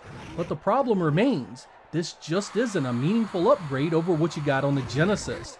The man himself, Bill Walsh, does offer some insights into the game and college life, but those additions are curiosities at best.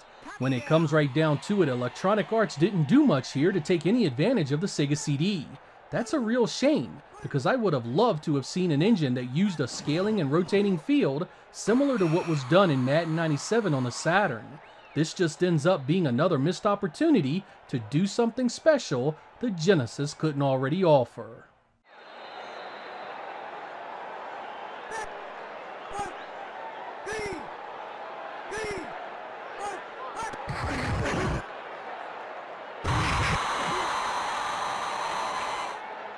Touchdown!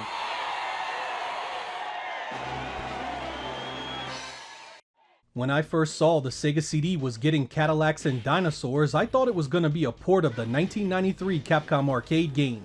It was a beat-em-up similar to Final Fight that was based on a comic book series.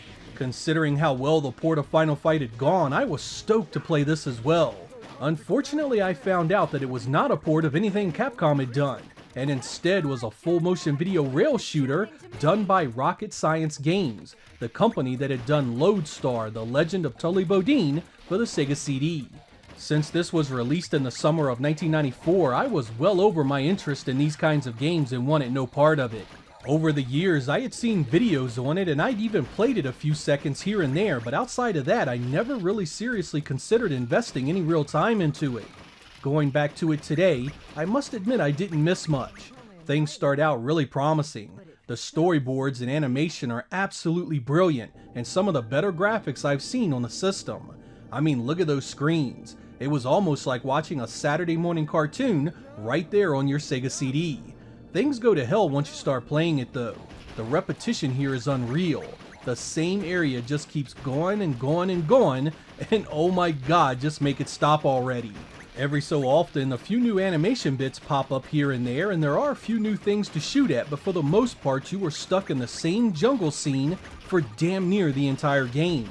Once the scenery does change, you are stuck in the same area until the game ends. This just ends up being a bore fest quickly, despite the promising story built around it. I would have much rather have had the Capcom beat 'em up.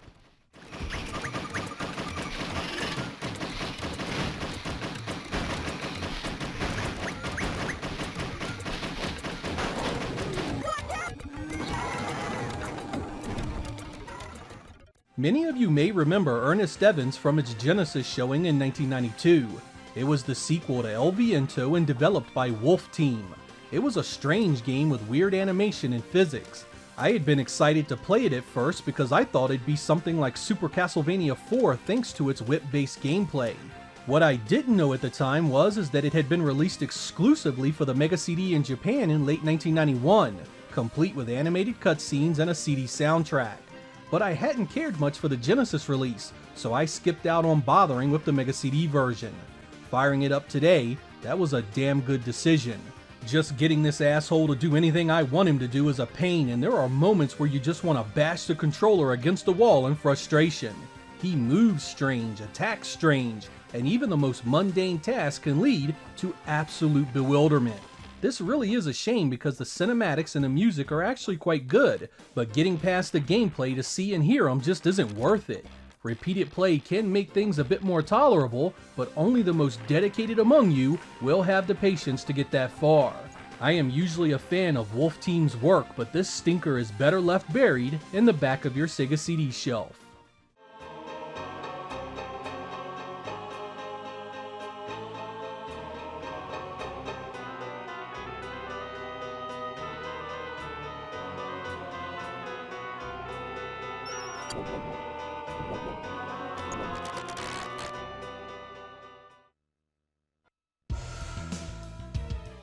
In 1994, Sony released a series of sports games for the Genesis and Sega CD under their ESPN license. After playing their football game on the Sega CD, I didn't need to see any more. That game was awful, and Sony could keep its other offerings all to itself. I avoided the others like the plague over the years, and when one did crop up in my playlist, it only confirmed what I already knew. Having not spent any real time with NBA Hang Time 95, I thought for sure it was another POS I didn't want any part of. You know what though? This is actually not a bad game of basketball at all. First, this is not a port of the Midway arcade game that came out a few years later. This is a half-court 2-on-2 game that uses scaling to render the court. The effect works quite well too and sets up what can be 4-player simultaneous matches. The animation is nice and the presentation is backed up by some 90s rap and hip hop that's actually rather pleasant. Think of this as kind of a pseudo 3D take on NBA Jam and you can picture what this offers. I must confess this was a pleasant surprise and a nice use of the Sega CD scaling technology. We didn't get to see that often, and I'll be adding this one to the old Sega CD collection after all. Stolen. Rim shot.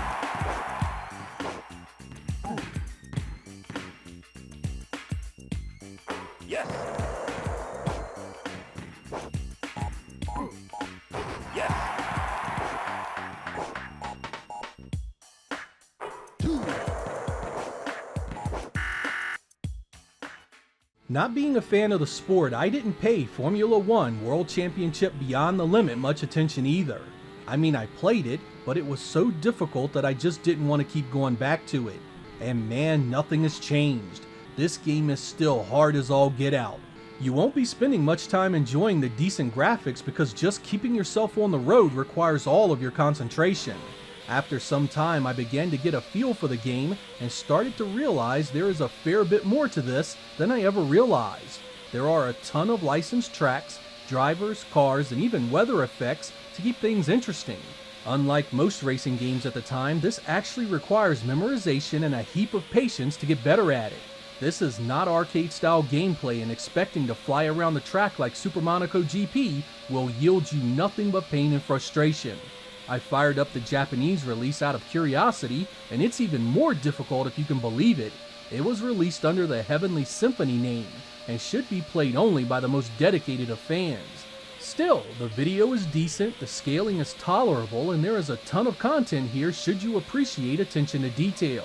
Arcade racing fans will quickly grow tired of running off the road, but those willing to dedicate some real time to it may find a very rewarding experience.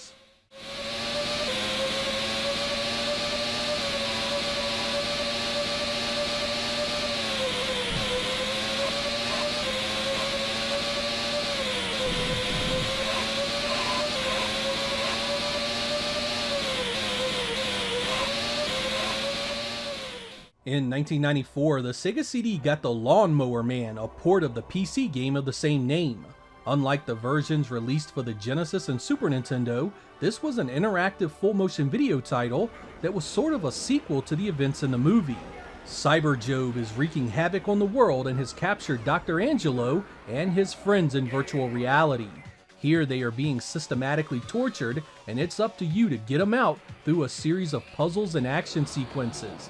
I never played this when it was first released, so seeing it here is just plain wild. The scenery, the nods to the movie, and the ominous soundtrack really do create one hell of a strange world. The full motion video dominates the presentation and honestly becomes the game's biggest problem. The cinematics are frequent and long, creating boredom that sets in fairly early. There just isn't enough going on to hold your interest despite the original story and its implications with the film.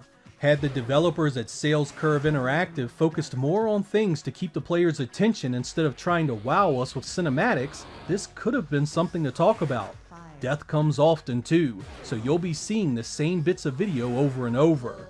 I definitely think it's still worth playing today just for its wild visuals and music, but you likely won't be coming back for seconds.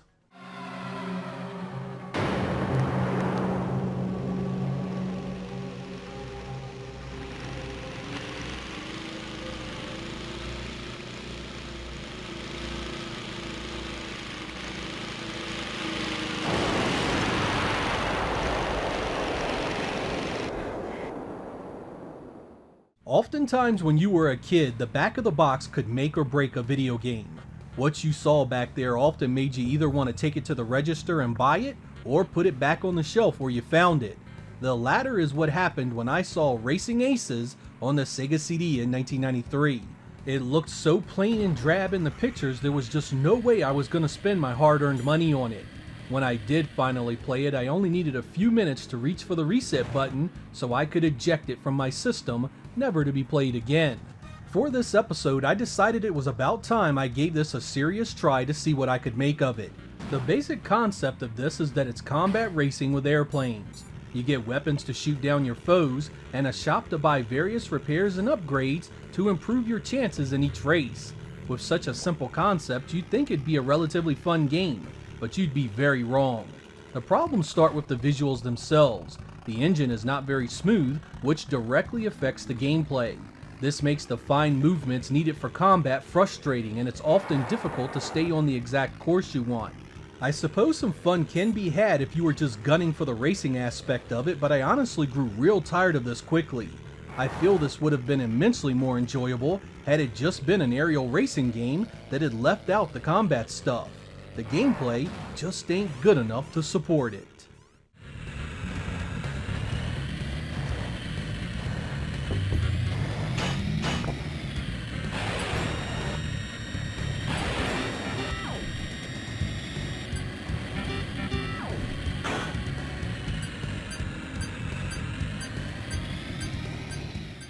There was no shortage of 2D platformers in the 16-bit era.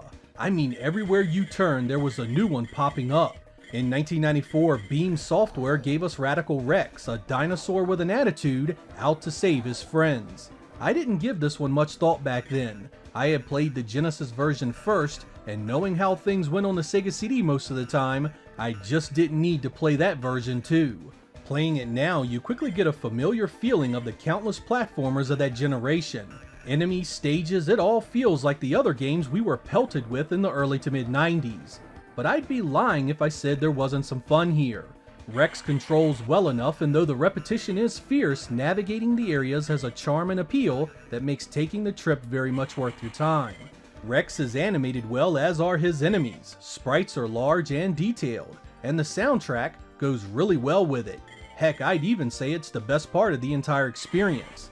This isn't going to dethrone titles like Sonic 3, of course, but what it does offer is easily comparable to the other platformers of the time. Not the best of the bunch, but far from the worst.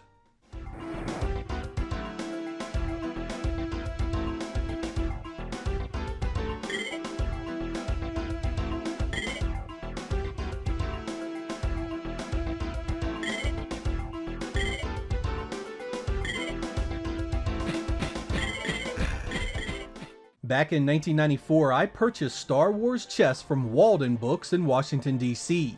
I didn't know how to play chess then, but I figured it'd be easy to learn since it was tied to one of my favorite franchises. Nope, I had no clue what the hell I was doing, and it didn't take long for me to set it on the shelf, never to be touched again. Now, almost 30 years later, I am a competent chess player, and it's time to give this one another go to see what I can make of it. Before I go any further, it should be noted that this is based on the traditional game of chess as we know it, not the hologram chess game we see in the movie. You play on an 8x8 grid that is filled with pawns, a few rooks, knights, and bishops, and of course the king and queen. The theme is basically set up where it's the good guys against the bad guys of the Star Wars universe. R2-D2 represents the pawns of one side, while the stormtroopers do the same for the other. Each move that ends in conflict shows a cinematic showing that piece's demise. Sometimes you get a comical show of 3PO taking down someone, while the more serious battles can be quite violent. Nothing about the core game is compromised as far as the rules or how you play it. If this game does have a flaw, it's the near constant loading you must endure in order to see the animations. It's frequent and long and makes playing a full game a tiring affair. You can turn off these animations, and I highly recommend that you do if you want to truly enjoy what's here. It strips away the eye candy, but makes the entire thing so much more tolerable.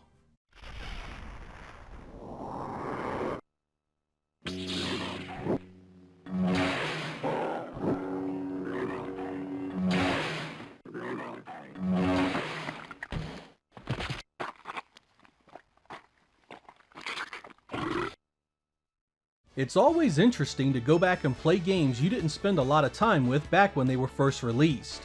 While many of them remind you why you didn't invest much time in them in the first place, some surprise the heck out of you and can be a really good time. Even though the Sega CD only has around 200 games or so, it has its fair share of these kinds of titles, particularly when it came to the stuff I looked past because there was a Genesis version of it as well. My focus was almost always on exclusive software that fit into the genres I most enjoyed. While I like to think of myself as familiar with most of the games that were released on Sega's hardware, I am often met with games I know little about or haven't played much of. That really is the joy of retro gaming in a nutshell. It's not just about the games you played to death as a kid, but also the games you missed out on. There are always games and systems to be discovered no matter how much you think you know or how far back your experience takes you. Even the old Sega Lord X here learns something new every day. I can easily do these kinds of videos for just about every console out there, so if you enjoyed it, let me know down in the comments and I'll see what I can do. I'm Sega Lord X, thank you guys for watching, and I will catch you next time. If you have watched my channel enough, you know I am quite fond of the Sega CD. While it had a number of bad games, poor ports, and shovelware, it also was home to a list of killer stuff that I really enjoyed. Despite my admiration, I have no problem admitting that Sega made many mistakes with the platform.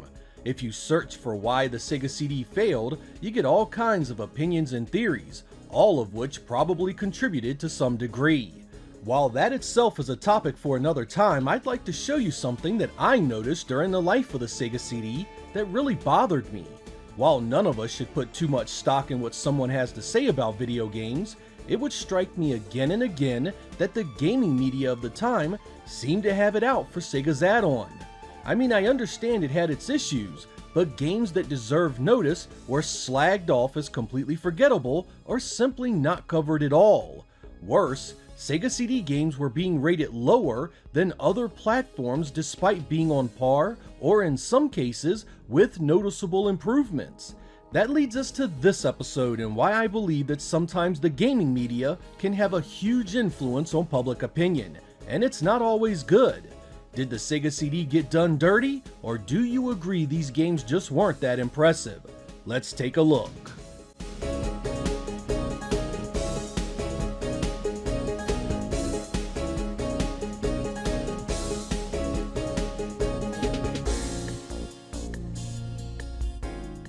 Batman Returns was quite the showpiece when it hit the Sega CD in 1993.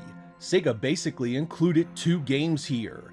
There was the cartridge platformer that was released for the Genesis, and the new driving portions that could be played entirely on their own.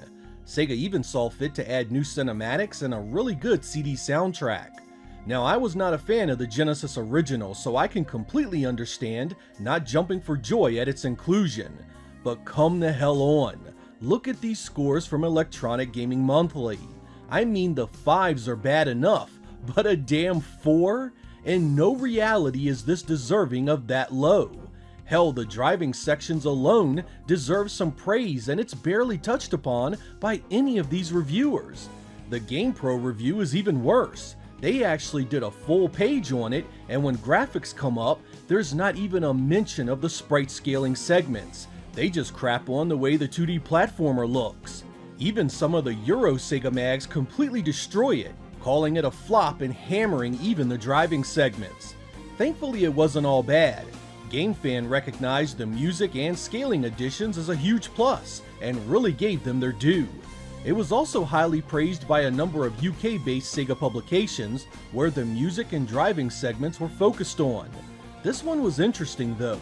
So many reviewers treated it like a simple Genesis game with a few minor additions. But unlike many of the Sega CD's games, these additions could have stood on their own as an entirely separate experience.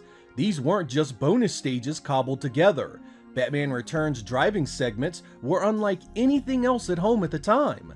They felt and looked like something you'd see in the arcade, and man, that music was fantastic. A freaking 4. Get the hell out of here with that nonsense. I'll be the first person to tell you that the Eternal Champions games were something of an acquired taste. The gameplay and brutal AI took some time to get used to, and I wouldn't blame anyone for stepping away and saying it's not for them. But a game reviewer has got to put in the time and learn what the game is all about. And here, Electronic Gaming Monthly strikes again. The Sega CD version of Eternal Champions had a number of additions and improvements over the Genesis original, and hardly any of them are given voice in these opinions. Basically, the gameplay is no good according to these guys, so the rest isn't even worth mentioning. The thing about Eternal Champions is that it feels nothing like the Street Fighters and Mortal Kombats of its day. You really need to approach it from a clean slate and clear out your expectations. It's got a ton of content to uncover, and the story and characters are actually quite cool. Unfortunately, Electronic Gaming Monthly wasn't the only ones having a go at it. There were also a number of European reviews that just destroyed it as one of the worst fighting games ever made. A harsh critique by any measure. I don't know, it's a shame that opinions on this one are so mixed. Had more reviews praised it for its many positives, like Next Generation magazine did, we may have seen a better overall public opinion of Sega's efforts at the time. Instead, like most things, the divisive nature of Sega fandom was again at play. Of all the reviews you're gonna see in this episode, this one here sticks out in my memory the most. I can still remember every review I'm about to show you, and the feeling of irritation they brought me as a Sega CD owner. Final Fight CD was a great arcade port. It looked and sounded the part, and kept that great 2-player co-op. It's what arcade ports should have been at the time of its release. But here comes the hate squad at Electronic Gaming Monthly yet again, and just look at these scores. 2 6 out of 10s. What a joke! And again, they question the need of the CD format like it automatically should disqualify it from being an impressive game. What exactly is the CD format supposed to do for gameplay of a beat-em-up that already played great? Why must there be an expectation that the media that a game is on should somehow transform the experience into something you have never played before? The Sega CD wasn't some new technology meant to radically advance game development. It was based on 2D sprites and backgrounds, just like the Genesis and Super Nintendo, so its games were gonna be similar. Final Fight gave us the enhancements you'd expect of early CD titles. The soundtrack was to die for, the animation beautiful, and it had all the content that was cut from the previous cartridge versions. I mean, what more could you have wanted?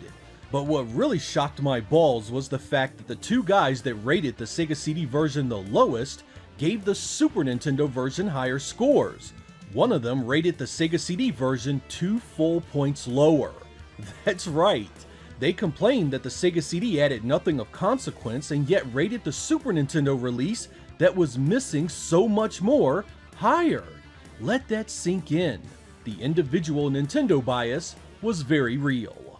I threw old Jaguar XJ220 on here because it's one of those games that swings so wildly in review scores, you really don't know what to think. Some reviewers seem to really enjoy the racing action.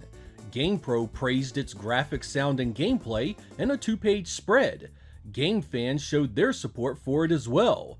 Equally enthusiastic in the opposite direction were a number of other publications like Game Players, who didn't think much of the graphics and sound at all.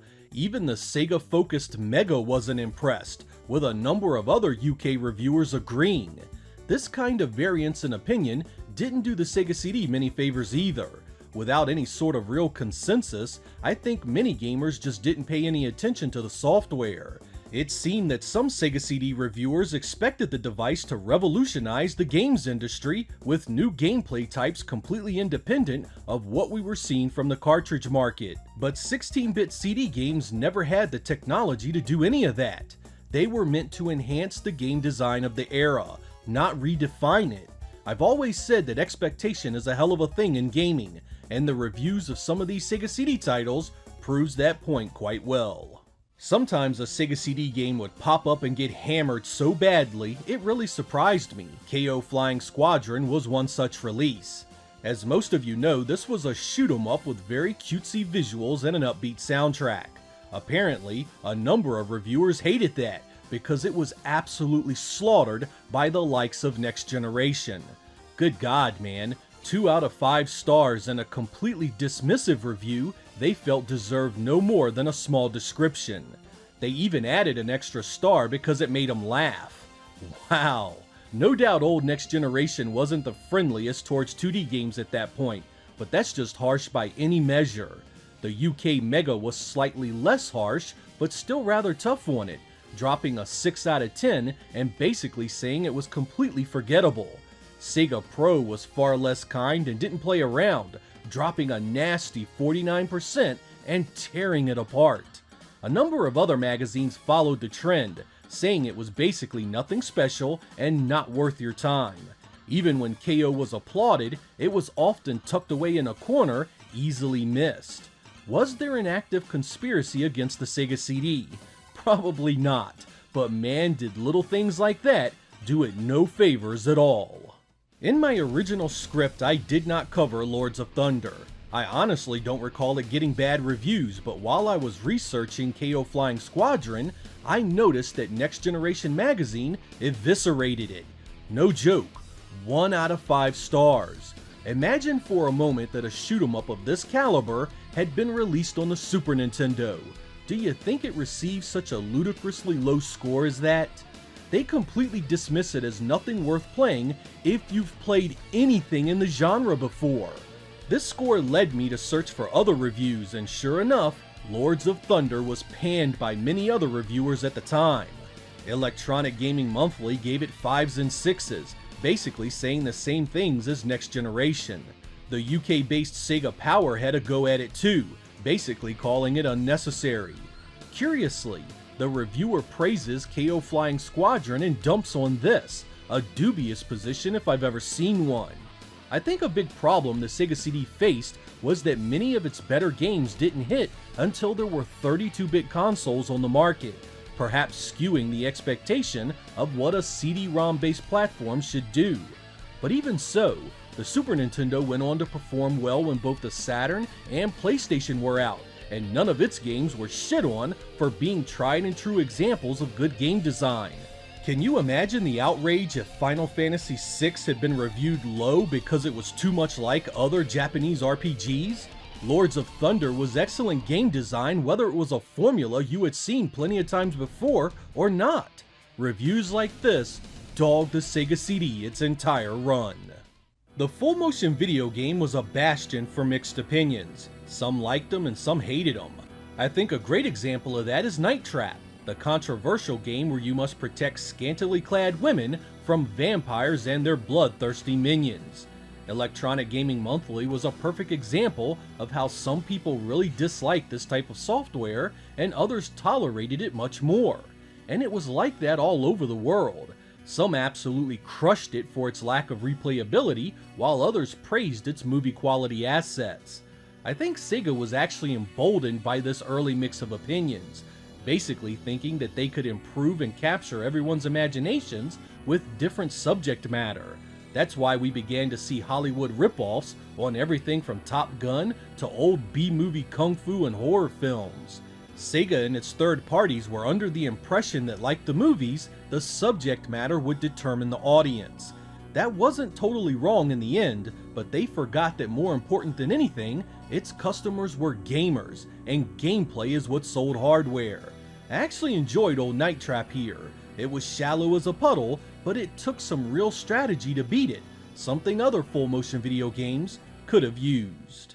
In the pantheon of great shoot-'em-ups, Musha on the Genesis is considered by many to be one of the best. In that same series, and also developed by Compile, was the Sega CD game Robo Aleste, another vertically scrolling shooter of superb quality.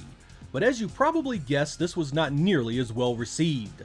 Things started off bad right from jump in Japan, with Beep Mega Drive dropping middling scores on it as low as 5 out of 10.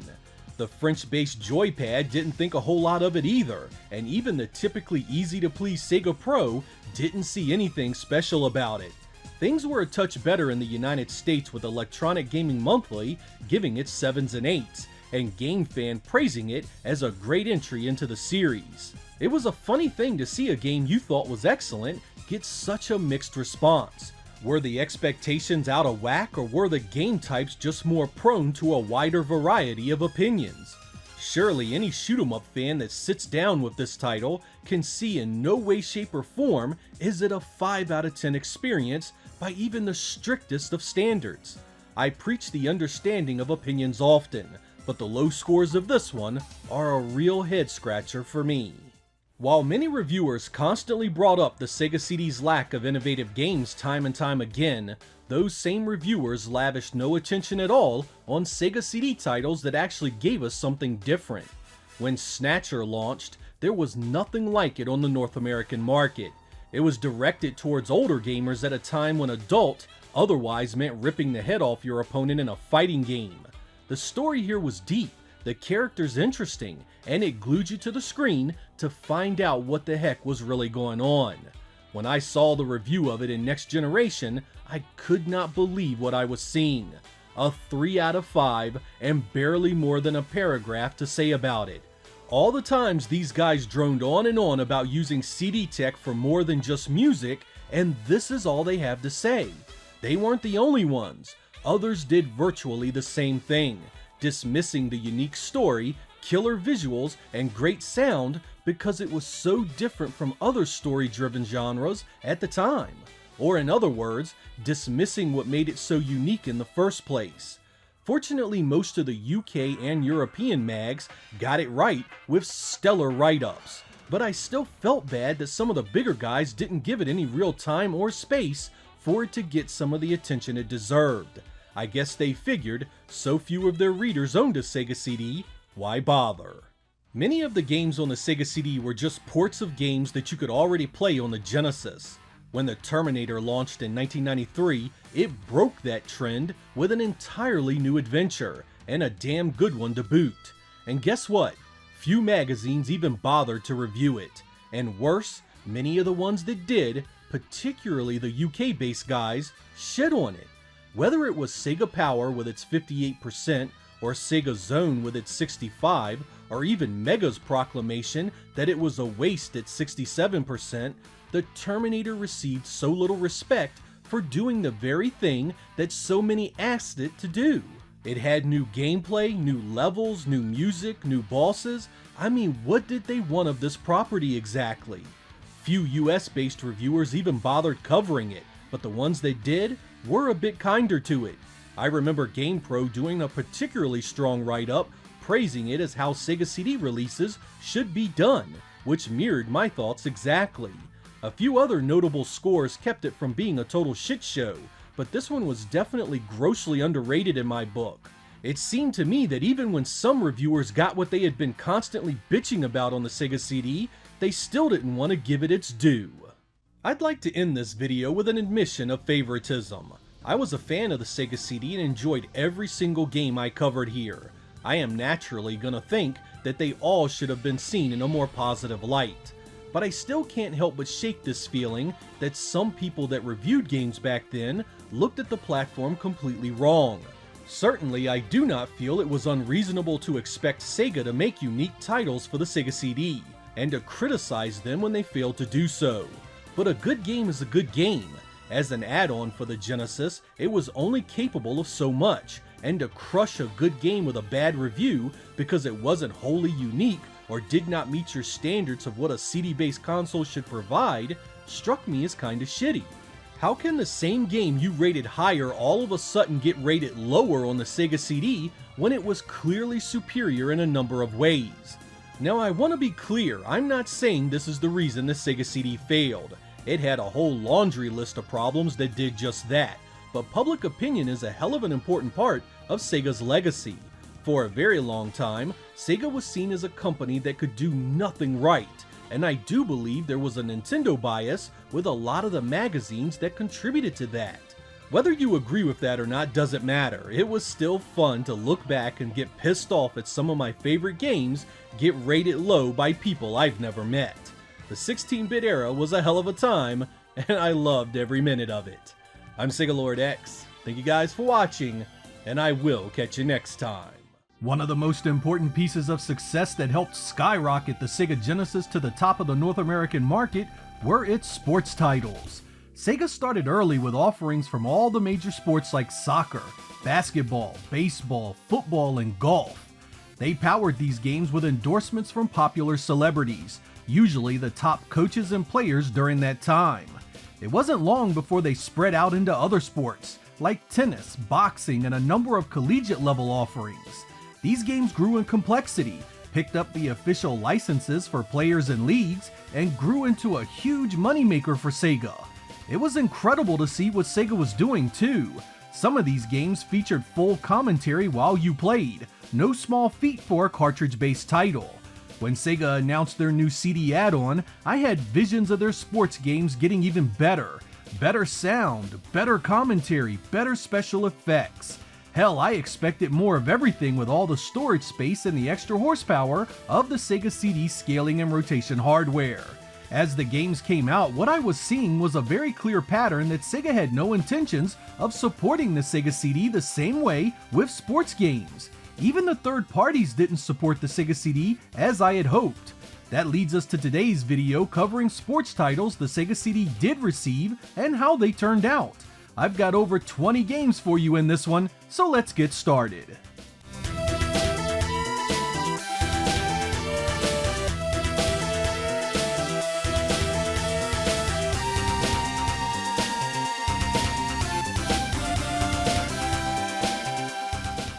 Up first is Bill Walsh College Football from Electronic Arts, released in late 1993.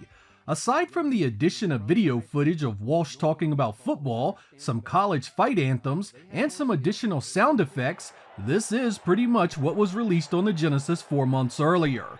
Funny enough, it's also the only football game from Electronic Arts on the Sega CD, as the Madden games never materialized in any form.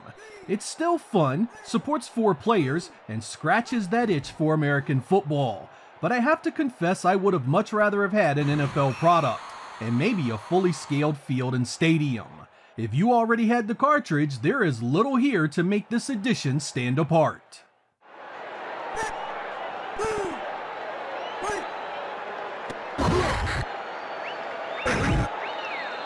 Touchdown! In the latter half of 1994, Tecmo released Captain Tsubasa, a cinematic sports adventure that had a load of story cinematics, voice work, and an epic soundtrack. It was only released in Japan and is surrounded by a huge language barrier, but I just love the old school Tecmo look. The entire game is essentially played through animated panels where you choose your actions. It's as different as sports games get, and a shame it didn't come west back then. If you can read Japanese or don't mind fiddling with a translator, give it a try. I was quite smitten with its setup and premise.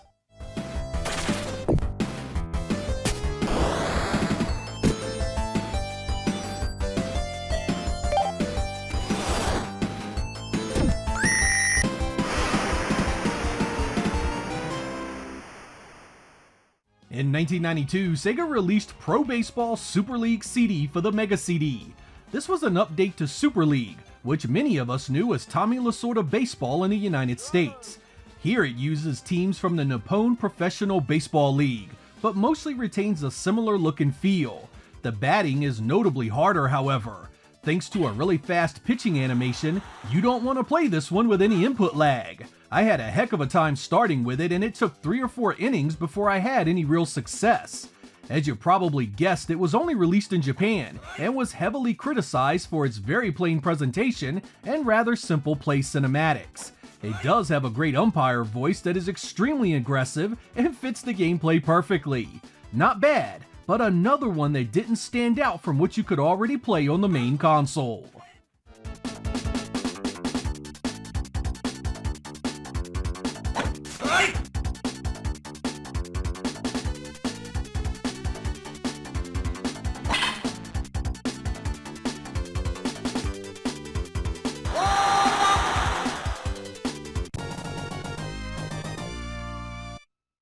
The following year, Sega was back with Igawa Suguru no Super League CD, a follow-up that sported an endorsement from a popular player in Japan. This one makes some slight changes to the visuals, adds dual Sega Tap support for 8 players, and brings back the Nippon Professional teams. I enjoyed this a little more, but still have to admit it comes off really weak for the platform. No real special effects using scaling, no great animation across the stadiums or crowd. They even took away the cool umpire voice from the first one, replacing it with a much weaker one that sounded much less imposing. Sega could have done a lot more with this series, especially since it had 2 tries with it. As it is, it's basically just an audio upgraded Tommy Lasorda Baseball with Japanese teams, and that game was 4 years old by this point.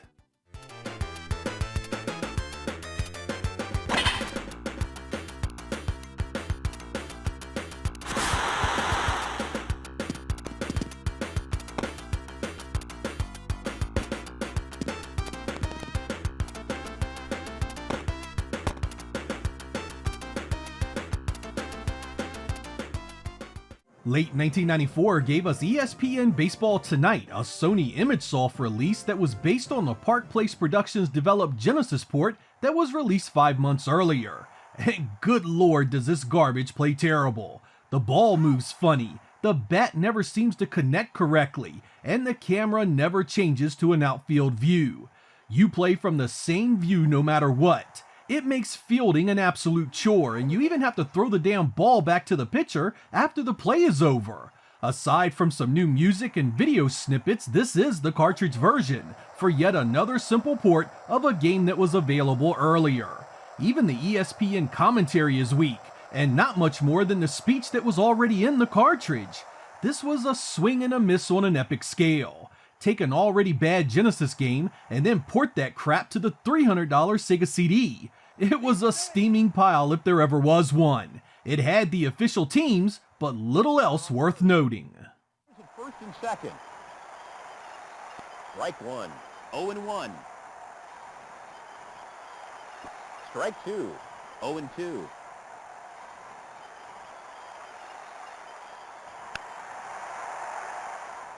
Back, gone!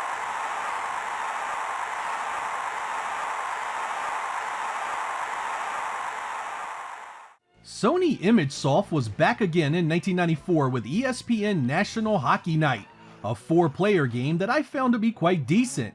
The gameplay felt smoother and more responsive than the cartridge it's based on, and I appreciated the additional sound effects. It also has 2 camera modes that drastically change how it feels, a great addition I wish more sports games had used. It has the NHL license, the players, and the full season that can be saved. After the disaster that was Baseball Tonight, it seems Sony had righted the ship and was on course to provide some great sports gaming for the Sega CD.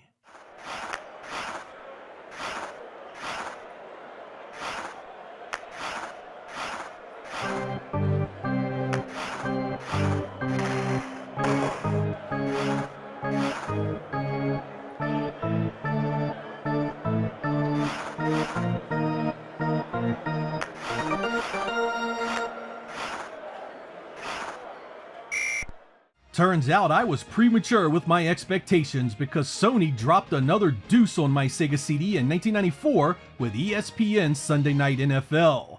I really appreciated the field and players zooming here, but the cartridge version did it as well, so it's not hardware scaling using the Sega CD. The woeful gameplay is a smattering of dropped passes and short runs in between the interceptions and fumbles. It just plays and moves so awkwardly, and none of the features ever come close to the Madden games. The ESPN presentation is nice, and it's cool having Berman and Patrick on board, but the gameplay just doesn't cut it. Ringler Studios and Absolute Entertainment assisted on development, and it shows in every way. The only positive of the CD release is the fact you don't have to listen to the awful gems-driven music of the cartridge.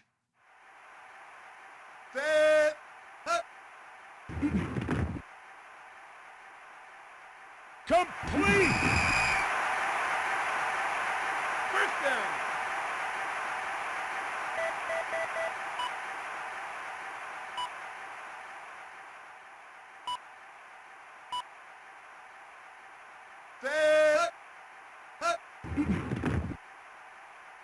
Touchdown!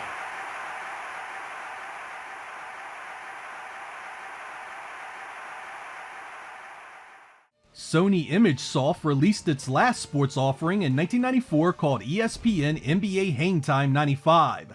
This one was completely different from the prior Sega CD releases. It's not based on a Genesis cartridge at all. It uses the scaling of the Sega CD's hardware, and it's not a simulation. Instead, this is a half-court 2-on-2 NBA Jam style title that uses real teams.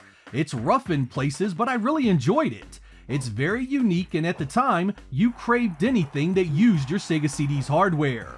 The gameplay could be faster and the scaling isn't buttery smooth, but it plays well enough that getting 4 players together is a real blast. There's also a world tour mode that goes to other countries and uses fictional players, a great diversion from the main game. I enjoyed it and very much appreciated that Sony finally did something different with its Sega CD titles. Rim shot.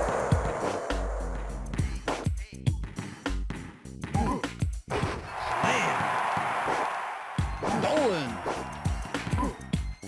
Rim shot. Digital Pictures released Prize Fighter in 1993, a full-motion video boxing game, and I use game very loosely. It's surrounded by an uninteresting story about an underdog called Kid climbing the ranks. You'll recognize a number of character actors from other movies, the blonde chick from the original Halloween, and even Michael Buffer got roped into doing the announcer. But the gameplay is just terrible. Basically, you wait for certain animations to block or punch in constantly looping video. Nothing lines up, nothing feels cohesive, and you can wail away on the punch button while your opponent just stands there. There's no aggression to the gameplay, and you are stuck just waiting for your turn to respond. The windowed black and white video ain't bad, but the rest is a low blow that deserves disqualification.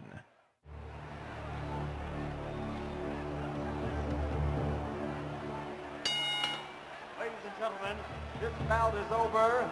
The winner by knockout victory, George Honey Boy Hernandez. I told you you were a punk. That's right. You know what takes it to him? You're going home. You're getting ready for the next one. Let's go. Many people mistake 1994's FIFA International Soccer for the Sega CD as a simple port of the Genesis version. Developed by Extended Play Productions and published by Electronic Arts, the Sega CD version actually has a number of improvements. Aside from the expected sound enhancements and full motion video, you also get new animations, new moves, and a much improved AI. These teams are smarter and play harder. It doesn't do anything visually special using the Sega CD, but it is a notable improvement nonetheless. If you love the cartridge, you should really get into this one. It also keeps the 4-player support.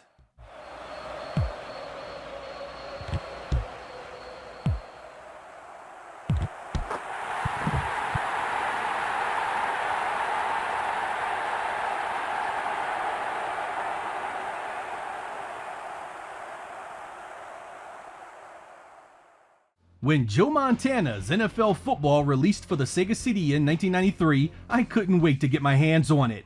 Developed by Malibu Interactive of Batman Returns fame, I loathe this game on a level only hell itself can understand.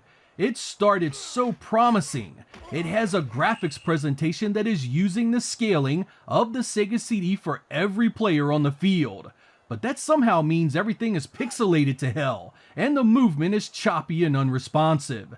To make matters worse, the speed of every player is the same. You might as well make your linemen wide receivers, because they all move at a snail's pace. The AI is horribly broken. All sports games have those plays that work most of the time, but the defense here falls for the same crap over and over without hardly trying to change up its strategy. It sounds bad, the video is crap, and I'm sorry Joe Cool had to put his name on it. The Genesis cartridge for 1993 is far and away superior to this in every single way.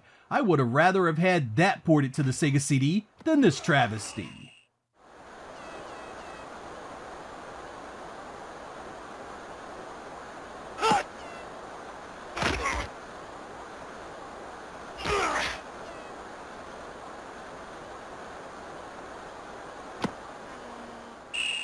Sometimes a sports game is just too complicated for its own good. That was certainly the case with 1994's Link's The Challenge of Golf. Developed by Access Software and published by Virgin Interactive, this has so many on-screen options it needed Sega mouse support to smooth things out a bit. Setting up a shot can be exhausting because it all needs tweaking. Go in without any kind of preparation and you'll spend the majority of the game well above par. The loading makes all of that worse because many options require a reload, plus the loading in between hits. I can see golf diehards loving this, but for the rest, this one will grate on your nerves instantly. That'll play. On the green.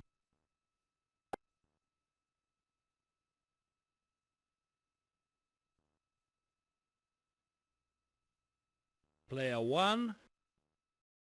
NBA Jam for the Sega CD was released roughly 9 months after the Genesis version in 1993. Developed by Iguana Entertainment and published by Acclaim, it was a very decent port of the arcade original. It updates the rosters from the Genesis, includes better voice samples and music, and keeps the insanely fun 4-player gameplay intact. I would have liked to have seen the scaling of the arcade, but it's a nitpick considering the gameplay remains so smooth. What else is there to really say? It's NBA Jam, and NBA Jam is always fun and a good time. You can save your season and stats to the Sega CD's internal memory, and it has a ton of codes to add everything from a T-Rex to Bill Clinton. It's a shame Tournament Edition never was released for it, but this one is still a winner.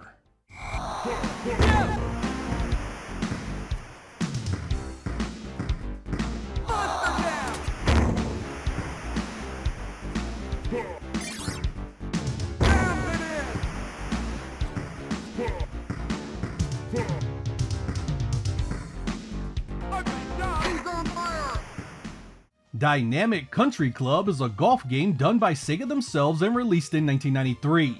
It's based on an arcade release done for the System 24 and has a polygon playfield. This one plays a lot easier than the Lynx game we went over earlier, but it can still be difficult to tell where your ball is in relation to where you want it to go. This can be really tough on the green itself because the putts are so unforgiving. I did enjoy this though, and thought with a little more playtime, I could get good enough to shoot under par.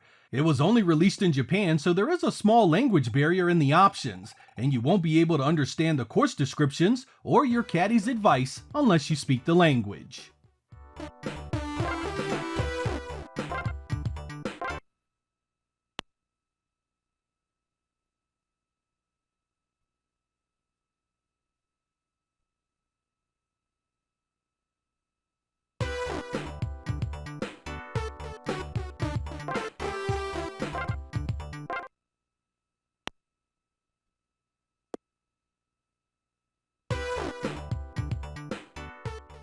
Digital Pictures was back in 1994 with another full-motion video stinker, Slam City with Scottie Pippen.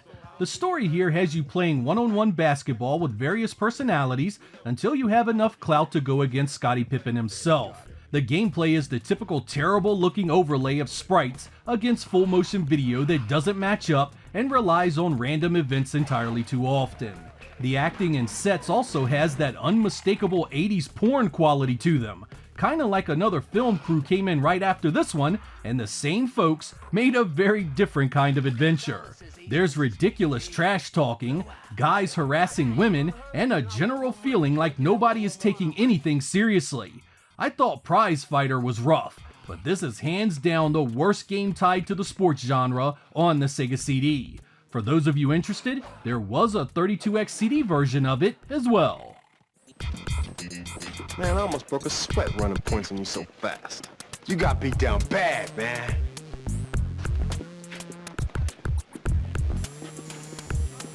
Don't worry about me, Ace. I've got a ride. I went into NFL Football Trivia Challenge thinking this would be a complete waste of time and came away enjoying it quite a bit.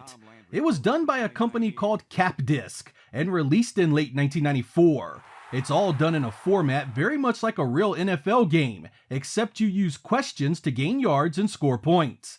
Answer correctly and you move the ball down the field. Miss the question and you go to the next down. It's actually quite fun, and the ability to pick a difficulty level makes sure most people can enjoy it. On Rookie, it even gives you visual clues with each question. This was a major surprise and one of the better uses of the Sega CD, a hidden gem for NFL fans. The San Francisco 49ers play their home games at what stadium?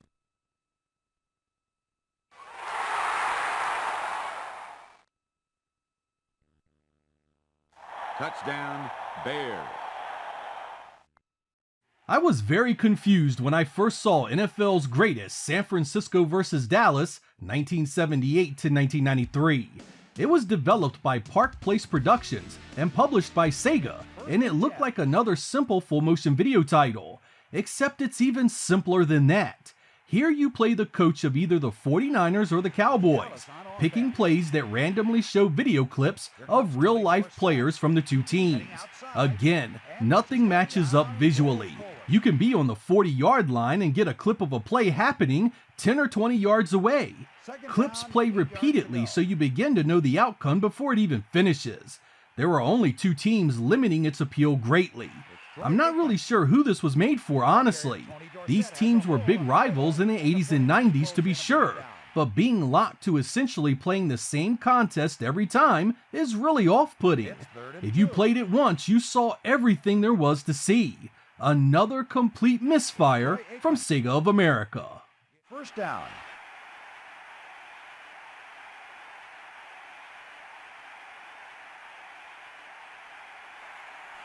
Steve Young now awaiting the snap from center. Looking over the defense. He's back to pass. Pass to Rathman. He takes it in heavy traffic and is brought down.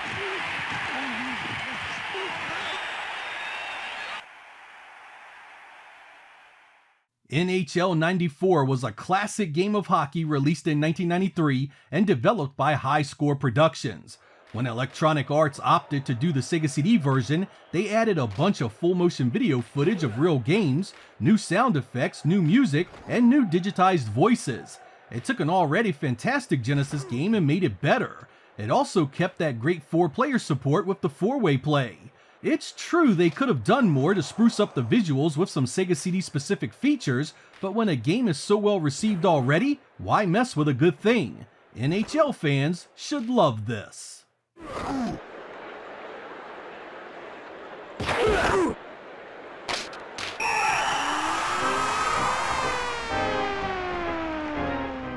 Sensible Software was responsible for 1994's Sensible Soccer. It was known as Championship Soccer 94 in the United States, and I went into this expecting to absolutely hate it. Boy, what a shock I got, because this game is awesome. Don't let the tiny sprites make you think it's anything less. The gameplay is fast, smooth, and feels great. It's got a ton of teams and the sound effects to go with it. Passing and shooting really come off as second nature, and I found myself playing it long after my capture was done. It was never released on cartridge in North America, but there is one in the PAL regions, so you have 2 ways to play this gem. 3 if you count the one for the Sega Game Gear. Amiga and Atari ST fans familiar with the series should love this version as well.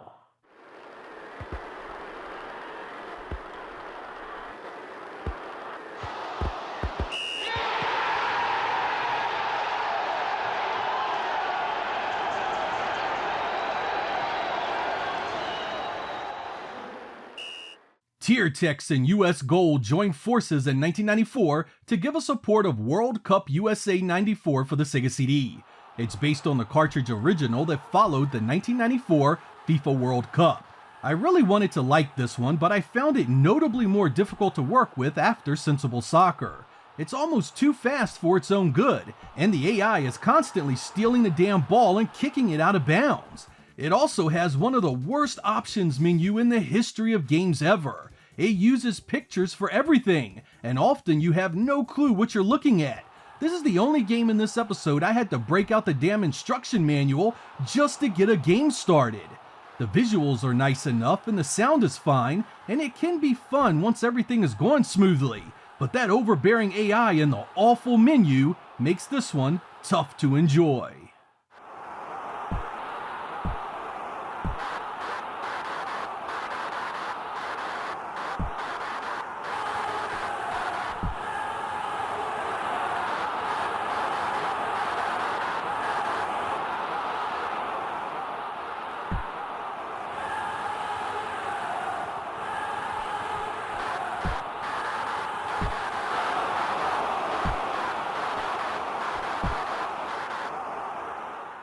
"1993 brought us WWF Rage in the Cage from Sculptured Software and Acclaim.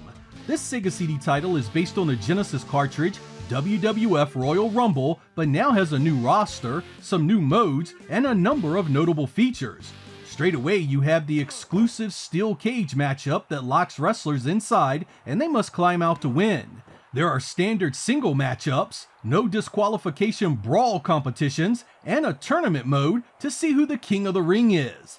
There's tons of new full motion video and voice segments that highlight the personalities of the WWF talent, and the ring introductions are worth the price of admission all by themselves. Unfortunately, this is missing the tag team and Royal Rumble modes completely, a curious decision since it's on CD. They even included tag team competitors in the roster, with no way to actually use them in a match together. It's fun, and if you enjoyed the cartridge games, this will augment those nicely, but as a standalone product, you can't help but feel Acclaim could have given us more. It's kinda bare bones, considering the technology.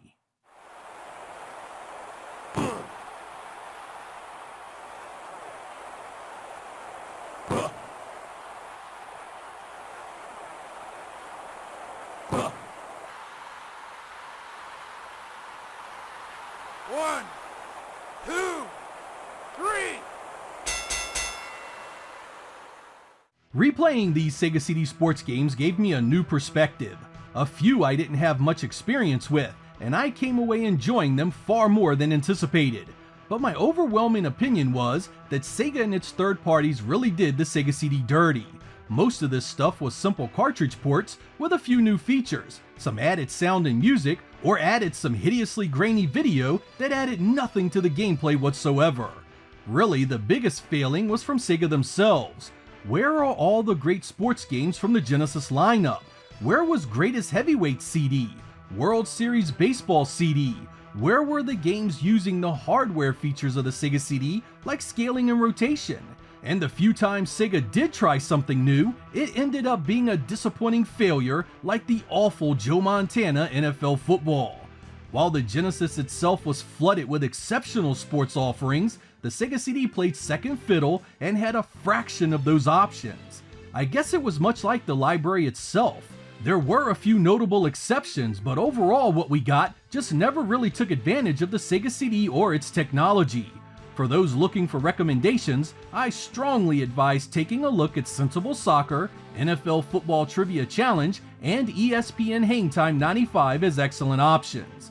If you want something that is based on a solid cartridge release with better sound, NBA Jam, NHL 94, FIFA Soccer, and Bill Walsh College Football will satisfy your sports cravings.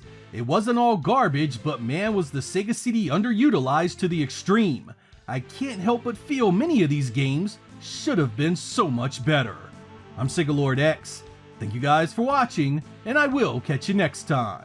During the life of the Sega CD, game makers began packaging games together in bundles and compilations, both to be included with new hardware, as well as to add value to games long past their expiration date. The reduced cost of CD manufacturing meant that multiple retail discs could be packaged as one and still be profitable, while the massive increase in storage size on a CD meant that multiple cartridge games could be stored with no problem. This allowed a number of these releases for the Sega CD and Mega CD, and in this episode, we will be taking a look at them. I've got 9 bundles and compilations here, ranging from some great arcade classics to even some pretty crappy full-motion video games. I hope you guys enjoy Sega CD, the compilations.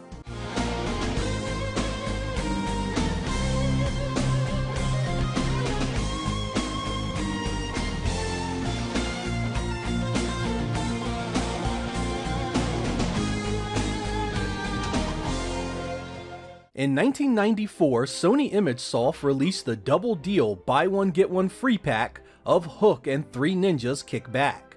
Most of you are well aware of the first game, Hook, as it is a standalone early release on the Sega CD shortly after its launch. The Sega CD version features the John Williams soundtrack from the film, as well as a ton of voice-acted scenes, though the actors are different from the film. It's quite the decent platformer and was developed by none other than Core Design. The other title here is Three Ninjas Kick Back, an enhanced port of the cartridge game that appeared on the Sega Genesis as well. The difference is that while Hook got a standalone release for the Sega CD, Three Ninjas Kick Back only appeared on the platform in this bundle. It has new first-person scaling stages that involve rollerblading and hang gliding, new cinemas of the grandfather explaining what to do in each area, and a CD-quality soundtrack. You get to choose from the 3 kids in the film, and most of the gameplay involves running from something, finding stuff, or simply getting from point A to point B. The gameplay is actually quite responsive, and while it wins no points for originality, it does what it does well enough to keep your attention. The additional stages used a modified engine from Batman Returns on the Sega CD, which was also developed by the same company, Malibu Interactive.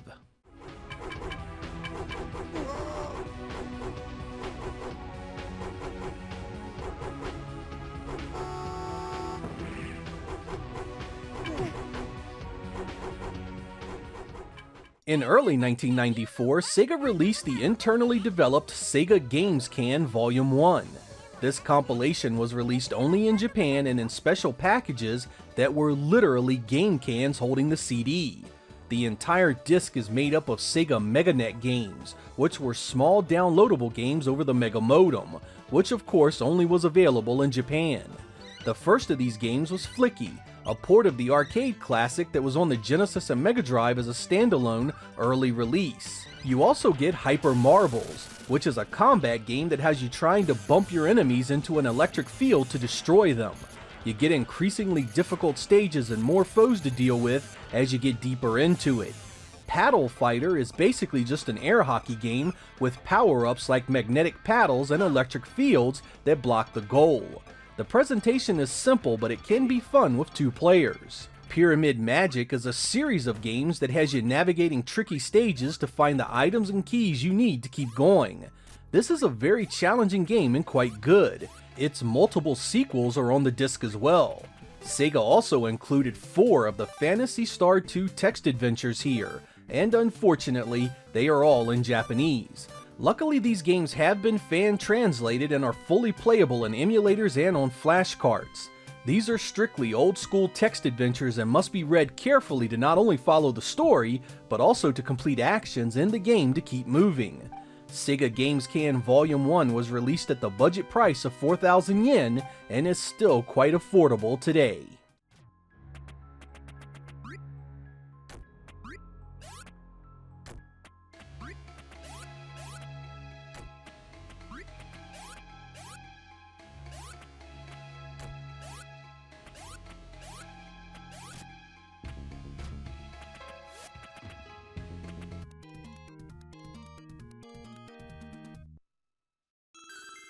Right around the same time, Sega also released Sega Games Can Volume 2, which added an additional 12 games to the compilation. The first of these is 16T, which has a programmer chasing down bugs in a computer program and trying to squash them with 16-ton weights. The stages wrap around themselves and it's far too easy to kill yourself, making it a snooze fest quickly. Next up is Award, Hero in the Sky, an action title that has you trying to get through danger-laden stages using propulsion-based mechanics that relies heavily on momentum to dictate its difficulty. It's real easy to overshoot your target here, and again, kill yourself over and over. You do get used to it and there can be some fun had, but it's overly simplistic and gets tiresome fast. The Genesis classic Fatal Labyrinth is here as well. You guys know this one. Enter random generated dungeons and survive. This one has a ton of loot to find and is actually quite fun. No 2 games are ever the same. Doki Doki Penguin Land MD was a special version of the game with enhanced visuals and sound. Old school fans will recognize this instantly as the egg to the bottom of the screen game. The object beyond that is to avoid enemies and keep your egg intact. Let it fall too far or let an enemy get at it and it's game over.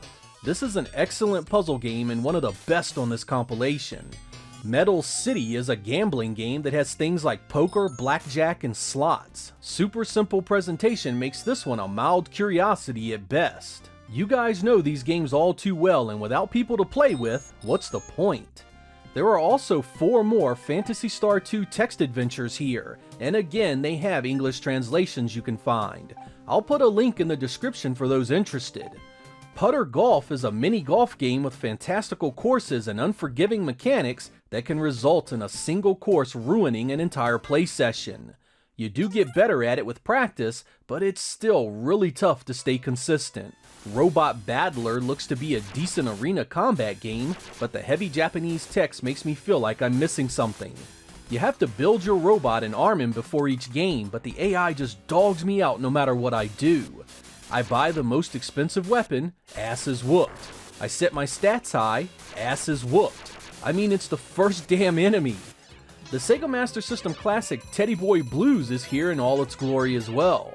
I know many of you are fans of this one, and the Genesis does it proud in both visuals and sound. Gameplay is spot on, and it wraps up this very decent compilation in fine style.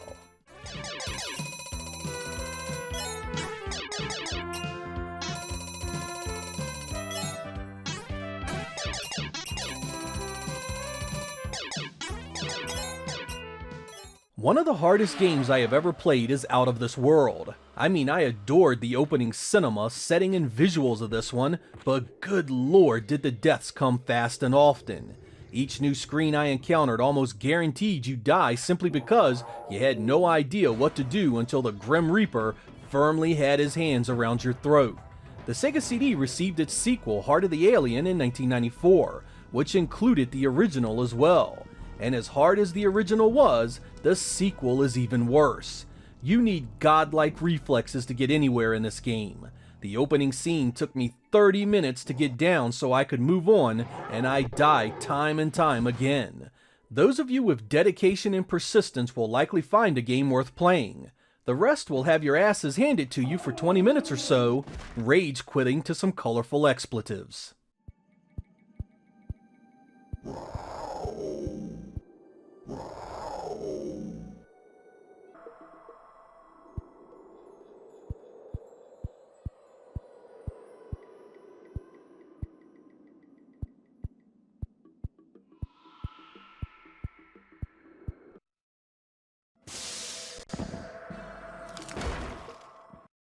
In 1994, Sony ImageSoft was back with another double deal buy one get one free pack, this time including the horror icons Bram Stoker's Dracula and Mary Shelley's Frankenstein.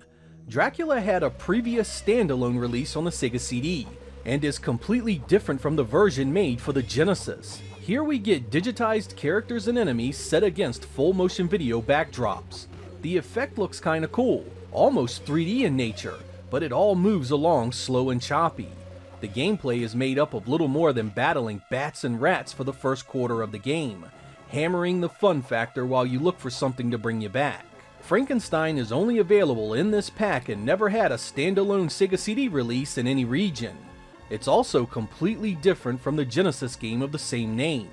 Here you control the monster in an adventure game that is full of exploration, items to find, people to talk to, and exposition into the thinking of the tragic main character.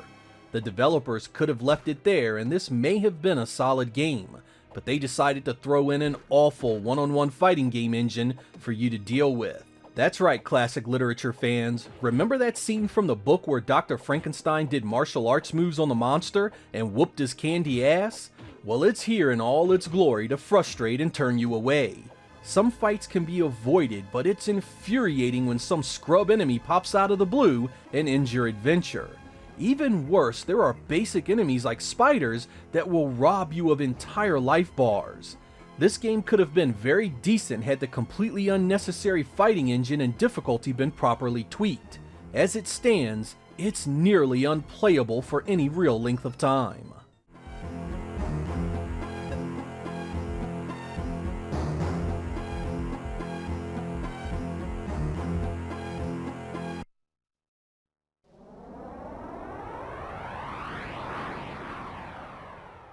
When the Sega CD first launched in North America, it was packed with multiple games. You got Soul Feast, a CD-enhanced version of Soul Dees for the Genesis, as well as a combo pack-in that gave you Sherlock Holmes Consulting Detective and Sega Classics Arcade Collection. This pack came in a dual CD case with each game's cover on the same side as the disc. Sherlock Holmes was a full-motion video game that had two cases for you to solve by talking to people, finding clues, and ultimately presenting your case to the court. For what it is, it's one of the more interesting, if somewhat boring uses of video in a game. The real gem here is the Sega Classics disc, however. This compilation includes the arcade classics Golden Axe and Columns, as well as the console big hitters Revenge of Shinobi and Streets of Rage. The enhancements to these classics are entirely in the sound and music department, and honestly, some of them are hit and miss. Golden Axe has the music from the arcade version, which is welcome, but loses its two-player mode for some reason, and Columns features a catchy new theme song on the title screen. Most of the grunts and groans you hear in all these games have been replaced by newer ones, losing some of their classic appeal. When Shinobi pops his ninjutsu, you get this.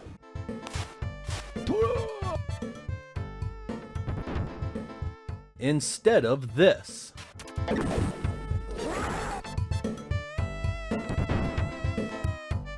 And players and enemies sound like this in the cartridge version of Streets of Rage.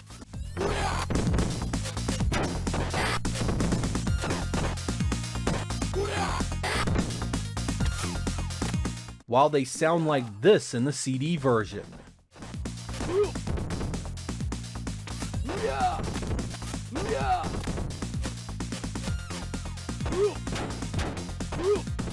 These are little things to be sure, and they do not in any way ruin the excellent games each and every one of these titles were. This set was updated in later releases to include the additional game Super Monaco GP, as well as replacing Sherlock Holmes with Echo the Dolphin. This pack was seen with hardware like the Sega CD-X. Sega Classics saw a standalone release in Japan only much later in the Mega CD's life.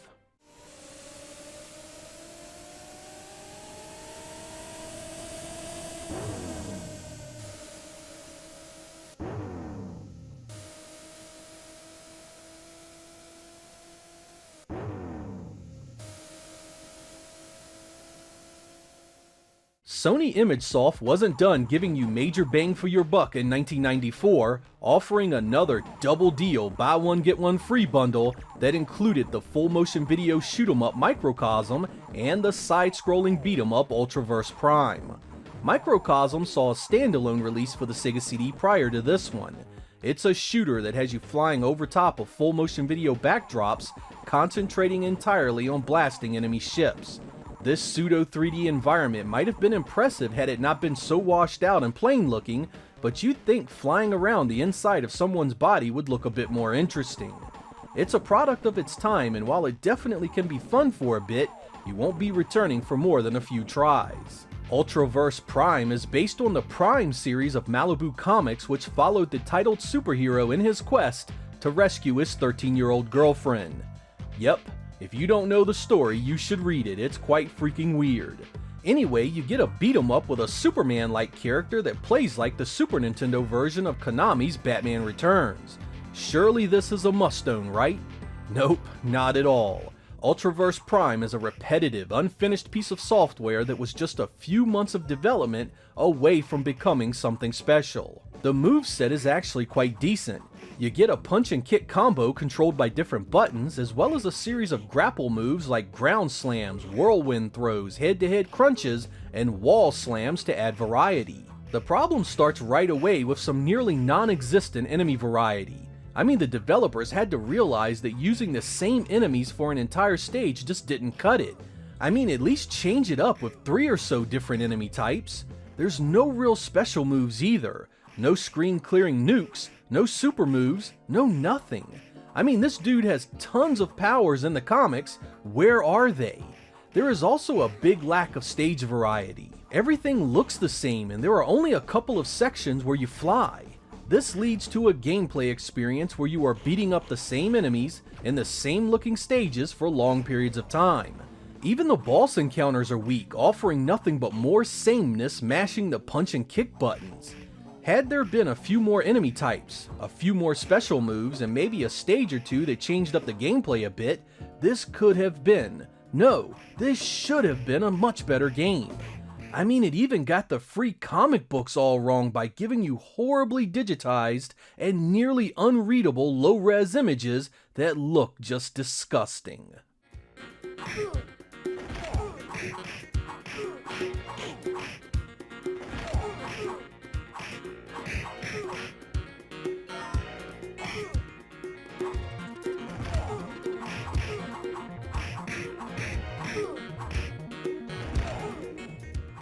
Our final compilation was released just for the Wonder Mega, a combo system created by JVC in 1992 that saw a few different revisions, including a North American release under the name XI. Wonder Mega Collection is a compilation of 4 games released for the Mega Drive over its Game to Shokin service, a series of downloads that could be stored locally on a cartridge that was included with Sega's Mega Modem. 3 of these games were included with the Sega Games Can volumes. You'll get Flicky, Pyramid Magic, and Paddle Fighter, the same games I covered previously, as well as Quiz Scramble Special. I wish I could show you more of this one, but lacking the ability to read Japanese means all I can do is press buttons until I see game over. What is special about this disc isn't the games on it, but rather its rarity. Because the Wonder Mega was a pricey specialty system only sold in high-end electronics stores, Wonder Mega Collection is not something you'll see very often and can sell for nearly $100. Sega Games Can Volume 1 is much cheaper, so if you are looking to try some of these games out, I recommend you go that route instead.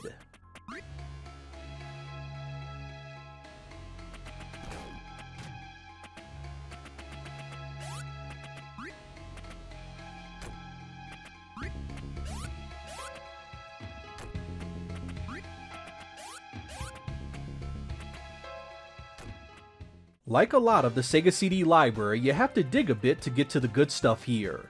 The Sega Games Can games are definitely worth looking at for something different, particularly Volume 2 and its 12 entries that had gems like Doki Doki Penguin Land. Heart of the Alien has the first Out of This World and its difficult sequel if you want some serious challenge, and the Sega Classic releases are winners no matter what hardware they are played on. I'd even recommend the Three Ninjas Kickback Hook bundle, as both these games are decent representations of their source material. The nice thing is that many of these are incredibly cheap nowadays if you are into collecting Sega CD and Mega CD games. The bundles in this episode are often no more than $20, and even the Sega Game Can games can be scored cheap if you are patient. At least fire these up on an emulator or a Mega SD and check them out. You may just find something worth playing. I'm Sega Lord X, thank you guys for watching, and I will catch you next time.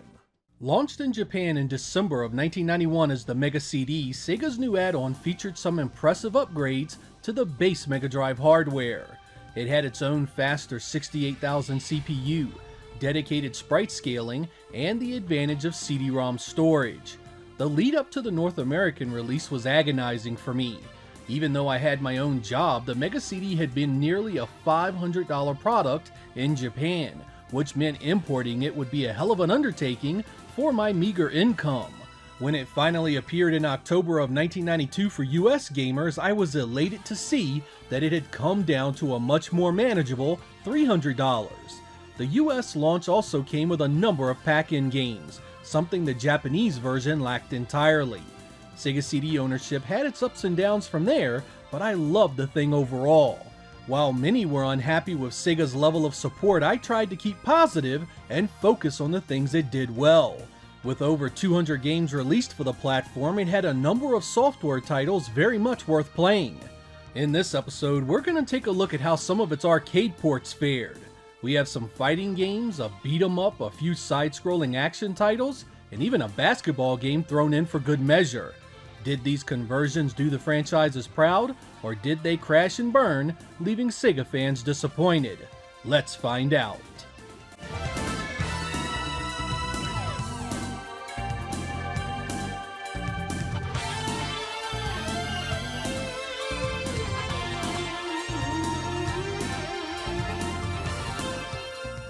Do you guys remember the arcade game G-Lock from Sega? It was sort of a continuation of the Afterburner franchise with a few tweaks like a shoot-down goal and the viewpoint you played it from.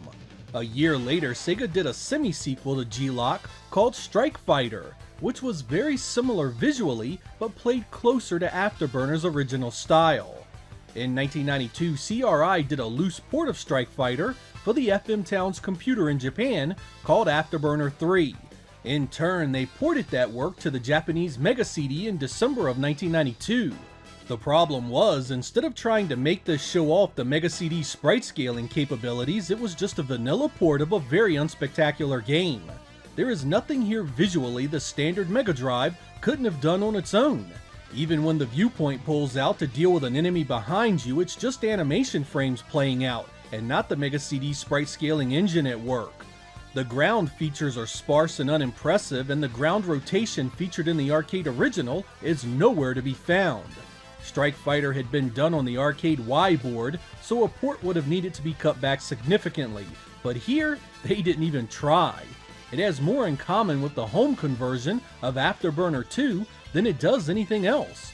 The rest of the world received it the following year, but it was virtually unchanged from the Japanese release. This could have really been something to show off if Sega and CRI had tried to take advantage of the hardware in spectacular fashion. The Mega CD was even more expensive in Japan than it was in the rest of the world, so it desperately needed killer apps. And this just didn't cut it at all. On the plus side, it does have a pretty good CD soundtrack.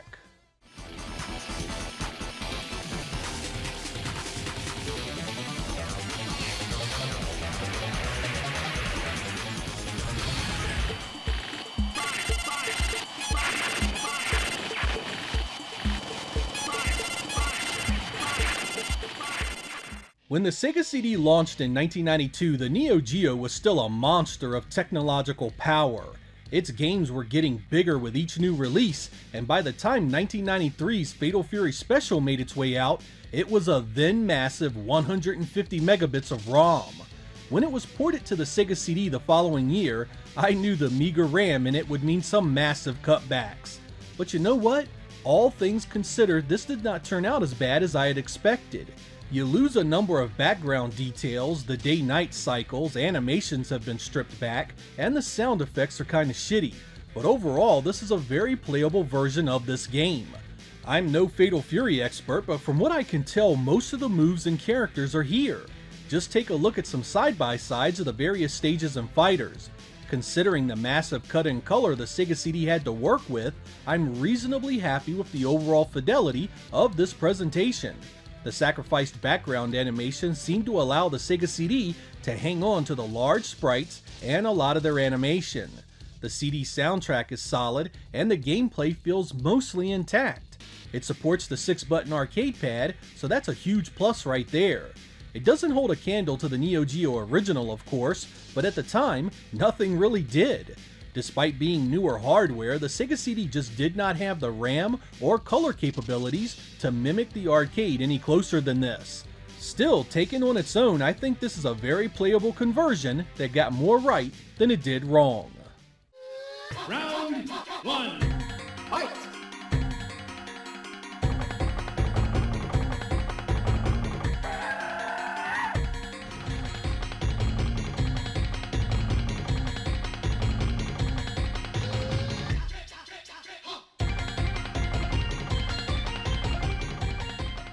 Capcom's Final Fight was an instant classic when it hit the arcade in late 1989. It took the Double Dragon formula of beat 'em up and made it infinitely more playable. It used the CPS arcade hardware, which was a color and sprite pushing monster compared to most of the other games out at the time. In 1993, under license from Capcom, Sega published Final Fight for its CD platform. They sought to make this version noticeably superior to the early Super Nintendo release by including co-op multiplayer, all 3 playable characters, as well as the stages and some original content. For the most part, they succeeded and then some. While the Sega CD had to work within the limited color of the Genesis, it still looked great with huge sprites, great animation, and very nice backgrounds. The redone soundtrack was absolutely brilliant and blew the arcade original away. Gameplay was still incredibly fun, but you will notice a few differences between the two. While the Sega CD version sprites move around plenty fast, your attack animations are considerably slower at times, something you'll need to adjust to if you were heavily into the arcade first. You will also notice that there are fewer enemies on the screen at any given time, particularly as you get deeper in. The Sega version does have some bonuses, like a fully voiced opening cinematic and an exclusive survival mode. Overall, I adore this port. It feels and looks different, but even in 1993, I really appreciated what it got right. I recommend the Japanese release of this if you want to own a physical copy. It's not censored and is far more affordable.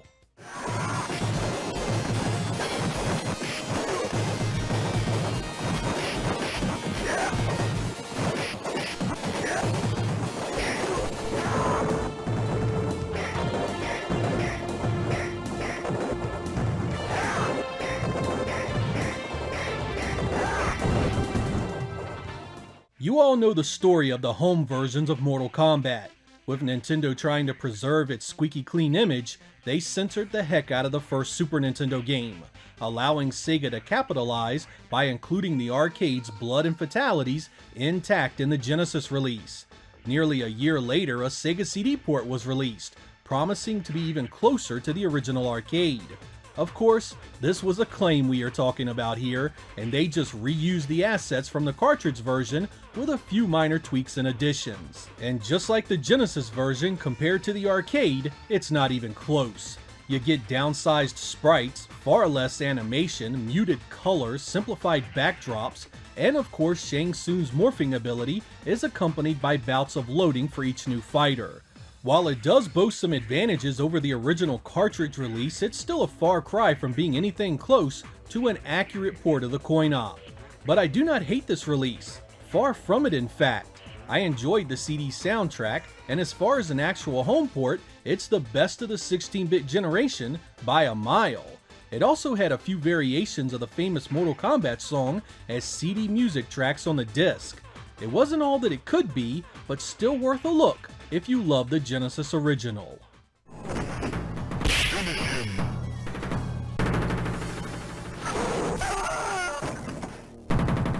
Scorpion win. Flawless victory. Fatality. Finish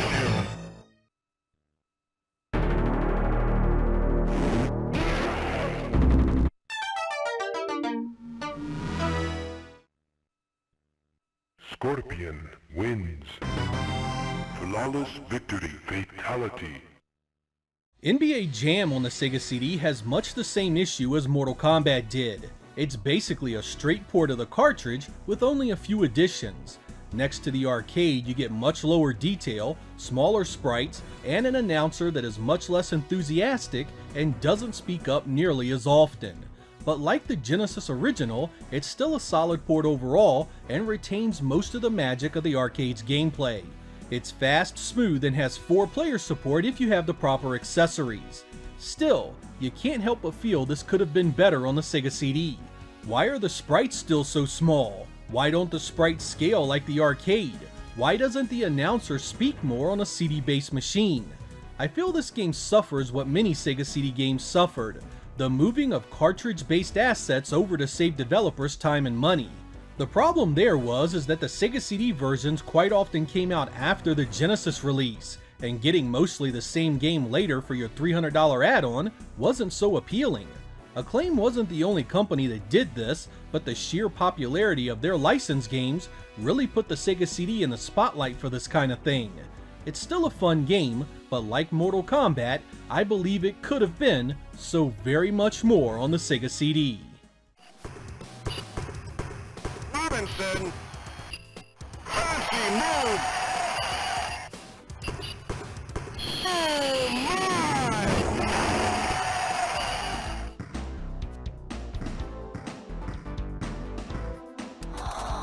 Heating up!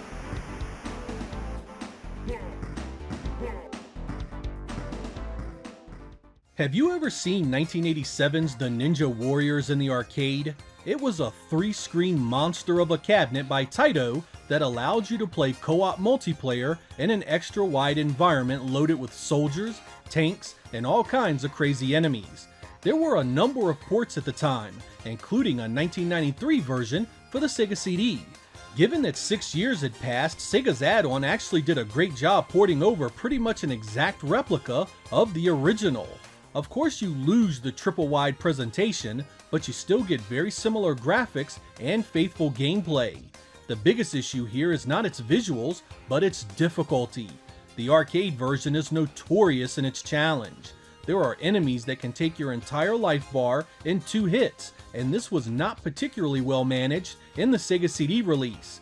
It's still hard as hell, and they cap your lives, so having any chance of beating this will need a ton of practice. To make matters worse, a vastly superior follow-up appeared on the Super Nintendo only a year later, making you wonder why that version wasn't on the Sega CD in the first place. On the plus side, Taito's music team Zuntata did the music, and it's really good. It makes this almost worth playing by itself.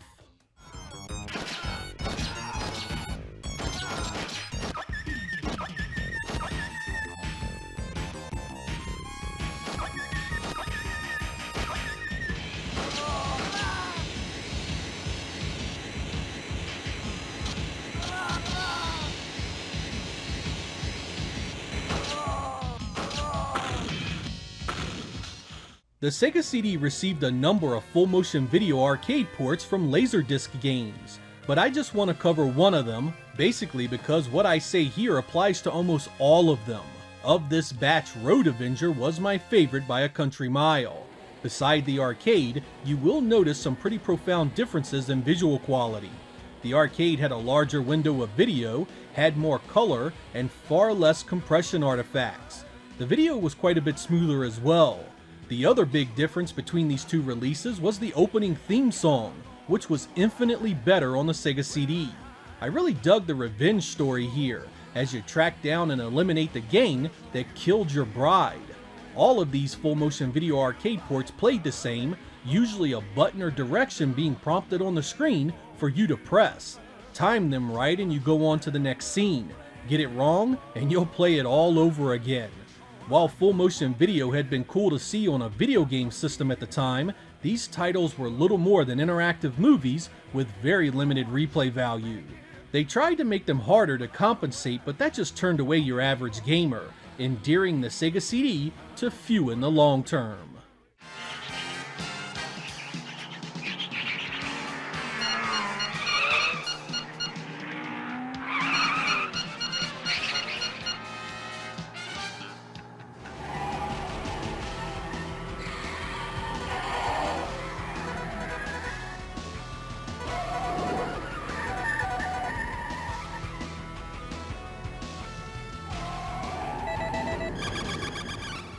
Samurai Showdown on the Neo Geo was a personal favorite of mine.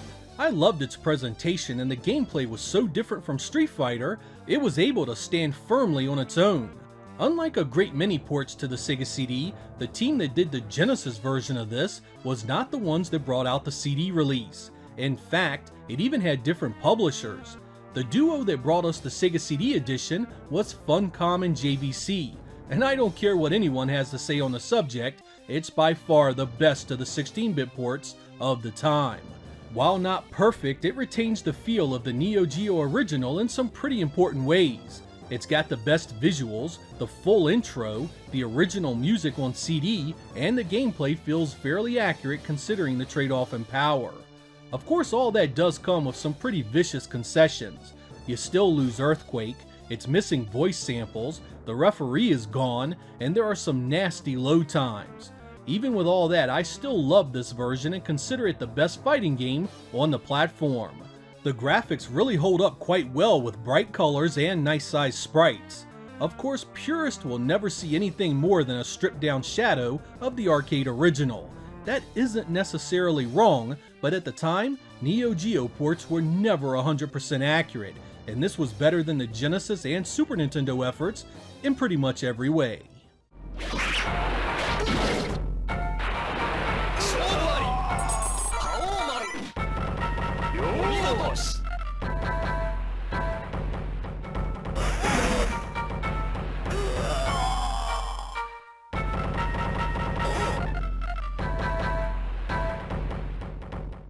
In 1991, Namco released its flat-shaded polygon shoot-'em-up arcade title, Starblade. Powered by its most advanced arcade board to date, the System 21, it was a technical marvel at the time. You were locked to a designated flight path with the ability to move your cursor around the screen and shoot down enemies. It was a short, difficult epic that was really meant to show off Namco's technology. When it came to the Sega CD in 1994, it had to be scaled way back in order to make the cut. The real-time visuals of the System 21 had to be reduced to full-motion video wallpaper in this release, and the enemies cut back to mere wireframe models. Don't get me wrong, it's still really cool to see the Sega CD doing this, but side by side, the arcade version just annihilated it. Starblade's visuals had been its biggest and best asset, leaving the Sega CD title little to expand on. It's still really short, very hard, and has an extremely limited replay value. I appreciated it for what it was at the time, but if you have never seen this until now, these comparison shots are likely making you snicker a bit. Surprisingly, it was Technosoft that did the conversion, but I think Namco would have been better served going the Silpheed route with this one. Making a rapid descent.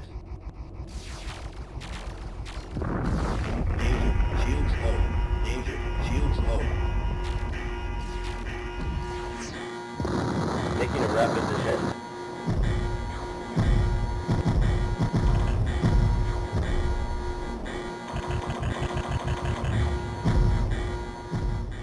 In 1993, Konami ported their arcade light gun game Lethal Enforcers to the Sega CD. It's essentially the Genesis game with vastly superior music and sound effects. Visually, there's little here in the way of improvements, which means that it too is really rough next to the arcade original. The lower color capabilities of the hardware really hammer the digitized assets, washing out both the enemies and the environments heavily. To compensate, the entire image is dithered to the point where smaller details are completely lost, making this one hell of an ugly game. Of course, this is all about the gun, and the fun is about shooting bad guys, so for everything that it lacks in graphical polish, the gameplay is still as good as it ever was. It sold well, so Konami released its sequel, Lethal Enforcers 2: Gunfighters, the following year. It's pretty much the same story. It takes the Genesis version and improves the sound and music while leaving the visuals virtually the same. Again, this equals a port that is quite a bit uglier than the arcade original, but still has the same gameplay. These two games are infinitely more enjoyable with two players, though finding the pink second player gun has become quite expensive. It can be played with two controllers, but as you can see from my gameplay, it's just not the same experience. If you enjoyed it on the Genesis, the sound improvements here do make for a better time, but they are certainly some of the uglier games for the Sega CD.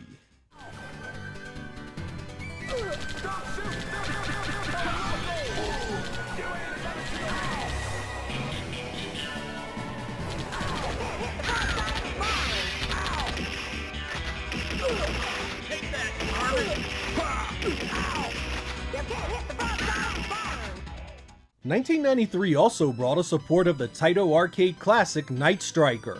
It's a superscaler style shooter that has you in control of a hover car, doing battles on the streets and in the skies of a futuristic metropolis. Your job is to take down an evil organization and rescue those they have taken hostage. It plays much like the Sega arcade release AB Cop, with you basically shooting down hordes of enemies and avoiding obstacles along the way. The arcade was a beautifully smooth experience that rivaled the best from Sega at the time, but the Mega CD port suffers some serious downgrades. The performance is nowhere near as nice, and the graphics suffer from severe pixelation. I could tell you the obvious that these downgrades hurt the playability, and they do, but with so few sprite scalers on the hardware, you still want to play it. You still want to see what the next stage looks like, and when something halfway impressive happens, you want to rationalize that this game has its moments. So was the life of a Sega CD owner. Even when it had its issues, you made do and enjoyed what you could. As much as I wanted this game to be better, I can't help but admit that I would have been grateful for a port of Outrunners at a similar quality. The Sega CD had so much potential, and when you saw a sliver of it, you grabbed onto it for dear life.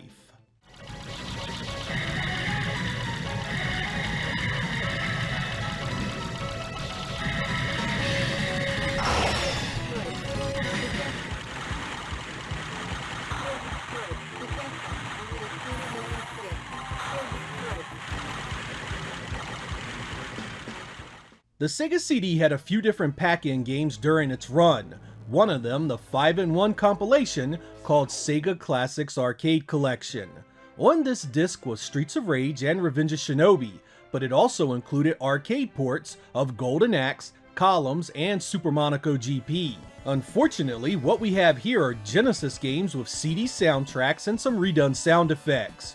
All three are identical to their cartridge cousins otherwise, with the exception of Golden Axe, which is only one player for some reason. The real missed opportunity was of course Super Monaco GP. With the Sega CD sprite scaling, they could have added a few more details to the presentation to give it a bit more oomph. Sadly, like many games for the platform, it takes advantage of none of this, and retains the same visuals you already had access to on the base Genesis. They're still fun of course, but Sega did as little work here as possible, an omen that would dog the platform its entire life.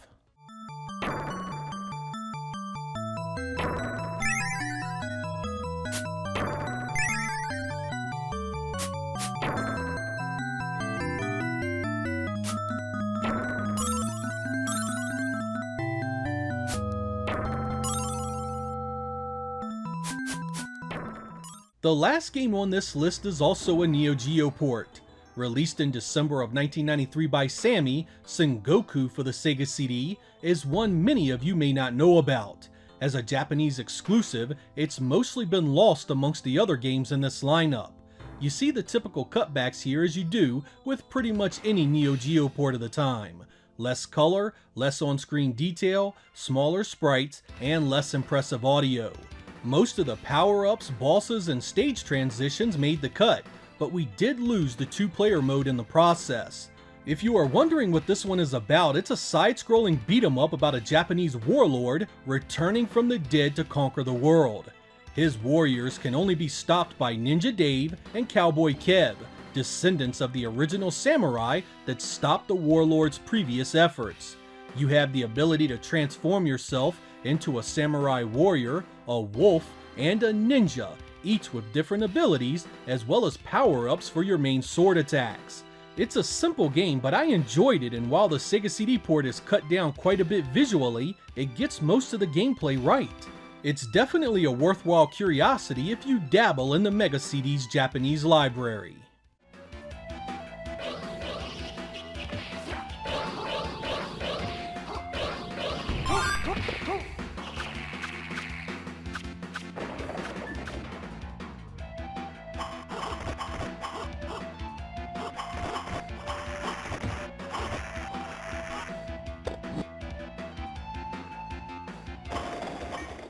Looking back at these games and comparing them to the arcade originals, it's pretty damn clear Sega made a terrible choice designing the Sega CD the way they did.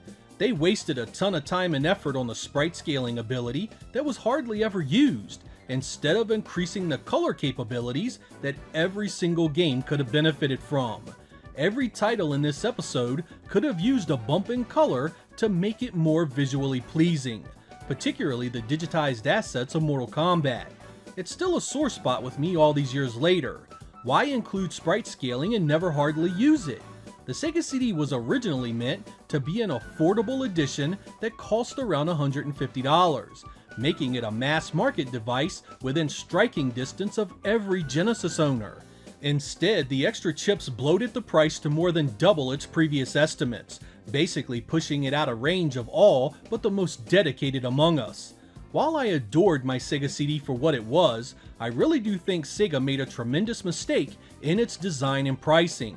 They marketed a machine with capabilities that were rarely used and worse, focused on a type of software that needed none of it. Had the Sega CD launched in 1991 with 4 megabits of RAM and without the extra chips for $150, just imagine how many more Sega would have sold. And the thing is, damn near all of its library would have been nearly the same. The RPG still would have been there. Exclusives like Sonic CD would have only lost the crappy bonus stage. And how many good sprite scalers did we get? 4? Maybe 5? As much as I love the Sega CD, I would have traded Batman Returns and Soulstar in a heartbeat for an add-on that was cheaper, got a ton more games with CD soundtracks, more cinematics, and improved sound effects. Hell, that's 99% of what we got anyway. I'm Sega Lord X. Thank you guys for watching, and I will catch you next time. When the Sega CD touched down in retail markets in the United States in 1992, it was accompanied by an ad campaign that focused heavily on full motion video. At the time, Sega saw that technology as the compelling reason to own the device, and doubled down on bringing out games that used it. This led to a Western library that many look back on as the main reason the platform failed to gain any meaningful market share. In retrospect, full motion video is often heavily criticized for its limited gameplay and lack of replay value.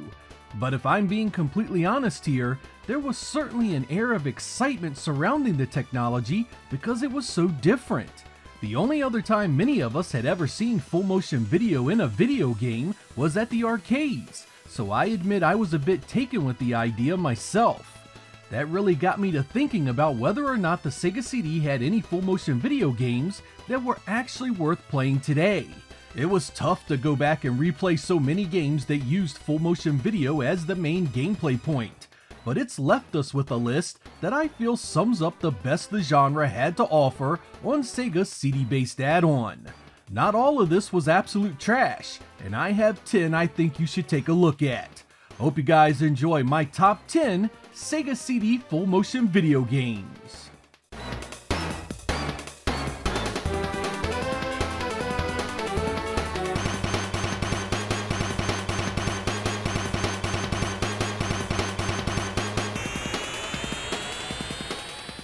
Renovation and Wolf Team teamed up in 1994 to bring us Revenge of the Ninja, a port of the arcade Laserdisc game originally done by Taito. This one is done in the same mold as Dragon's Lair, where you press a direction or button according to the on-screen action.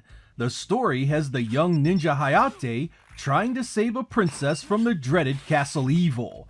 This place is a death trap at every turn, and there is no safe area to rest and relax. To make matters worse, the rooms randomize every time you play it, so you need some serious dedication to see the ending. The publisher even gave away a certificate of completion if you could prove you defeated the game on hard, which removes all the on-screen arrow and button icons. The animation was done by the iconic Toei, who has touched everything from Transformers, Sonic, Road Avenger, Dragon Ball Z, and many other famous IPs. I really enjoyed the look of this one, and if you found games like Dragon's Lair appealing, this one will fit the bill quite nicely.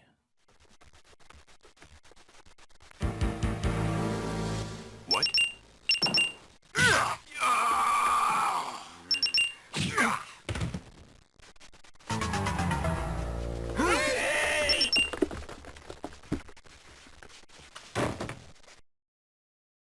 Sega and Code Monkeys released the big-budget 1994 title Tomcat Alley. This was heavily advertised on TV and in gaming magazines back then. It was a full-motion video flight simulator that had you serving as a gunner and radar specialist for a Top Gun fighter plane named Shadow 5. Your job is to hunt down a Russian expatriate who has his own private army and planes to launch deadly chemical weapons on targets inside the United States. Gameplay takes place as an aiming reticle where you can fire your arsenal of weaponry. This includes various types of missiles, bombs, and flares to help deal with stuff fired your way. There are air and ground targets you need to worry about, and there is a measure of strategy to the encounters based on how you approach your targets on the map. The video here is full screen and probably some of the best available on the Sega CD. It's still grainy, of course, but to be full screen, this looks a lot better than what you typically saw on the hardware. If you enjoy the Top Gun type drama, this is essentially an interactive video for it. It was definitely better than it had any right to be. I'm in line pursuit. I've got good numbers.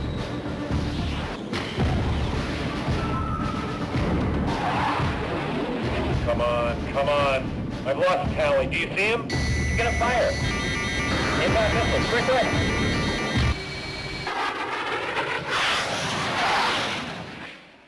Some of you might snicker at Sewer Shark's inclusion on this list, but it's actually got real-time gameplay that sets it apart from other full-motion video releases.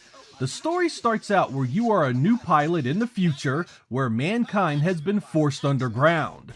Your job is to exterminate the giant rats that infest the tunnels surrounding Solar City. From there, it's a rail shooter where you gun down ratigators while your co-pilot shoots you useful information and critiques your performance. A robot named Catfish is your scout, and you need to listen to him when he calls out the order of the tunnels you need to navigate. Miss the cues and you'll end up crashing into a dead end. Visually, the full motion video is what you'd expect on the Sega CD. It's grainy and low color. The gameplay video is a touch better, but Sewer Shark will not be winning any awards for its visual presentation. That gameplay, while simple, is fairly challenging, and it has its rewards the deeper you get in. Like most of these choices, it's actually really short, so the challenge is amped up incredibly. Stick with it though. The characters, the randomized gameplay elements, and the ending are worth a few hours of your time. Hi there. I'm Commissioner Stenchler. You know, that wasn't too bad, kid. You got real potential! That's it. Just remember, a clean sewer is a happy sewer. Don't listen to him! He wants you to blow it! You're barely making it, pal. Push the envelope back a little. Turn and burn. Mansion of Hidden Souls is one of the more unique full-motion video releases on the Sega CD. The story is about a brother and sister chasing butterflies when they come across a mysterious mansion. The sister becomes trapped, and it's your job to rescue her. The gameplay gives you full control over where you go in the mansion. The movement itself is on rails, but you're free to come and go as you want, when you want. You need to find clues, talk to the ghost, and find your way out before it's too late. You get a watch that must be monitored closely because if midnight hits, you are trapped forever. I really enjoyed the story in this one, and if you like the way full-motion video games like D played, that's pretty much what you get here. There was a follow-up on the Saturn as well.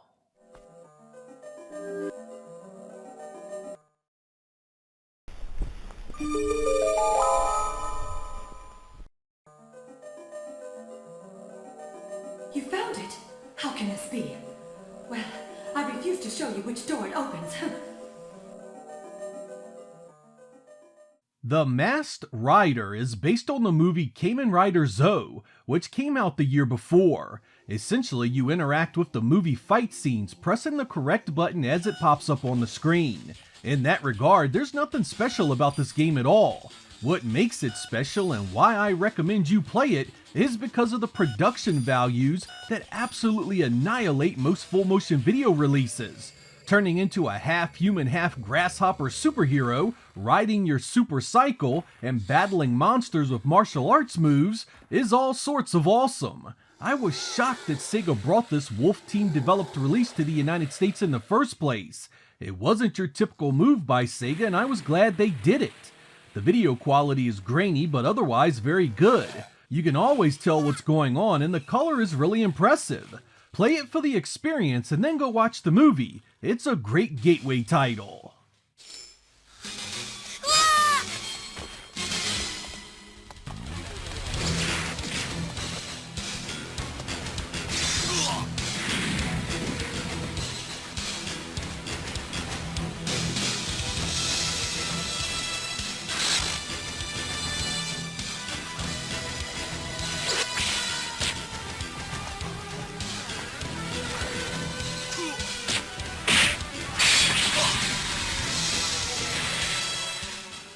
Night Trap launched with the Sega CD in late 1992. Perhaps its most famous full-motion video game, it's been the subject of countless retrospectives thanks to its involvement in the 1993 congressional video game hearings. It was here that the idiotic politicians in the US thought you were killing half-naked women in incredibly realistic video games, with even Nintendo supporting this stupidity in an effort to make Sega look as bad as possible. The modern video game ratings you see in the United States were the result of this madness, and Night Trap played a large role in its creation. As for the game itself, it's a story about vampires that have invited a group of teenagers to their secluded home and plan to make them their supper. Your job is to hack their security system and trap the bad guys before the kids' gooses are cooked. As you trap the low-level enemies known as augurs, you eventually get to the point where you must contend with the vampires themselves. The story is B-grade direct-to-video quality, but the strategy needed to see the end makes it a fairly decent game, especially if you have a few people to help you. Your daddy, he's just one of the neighbors. He's really getting down. He is really getting down, Dad.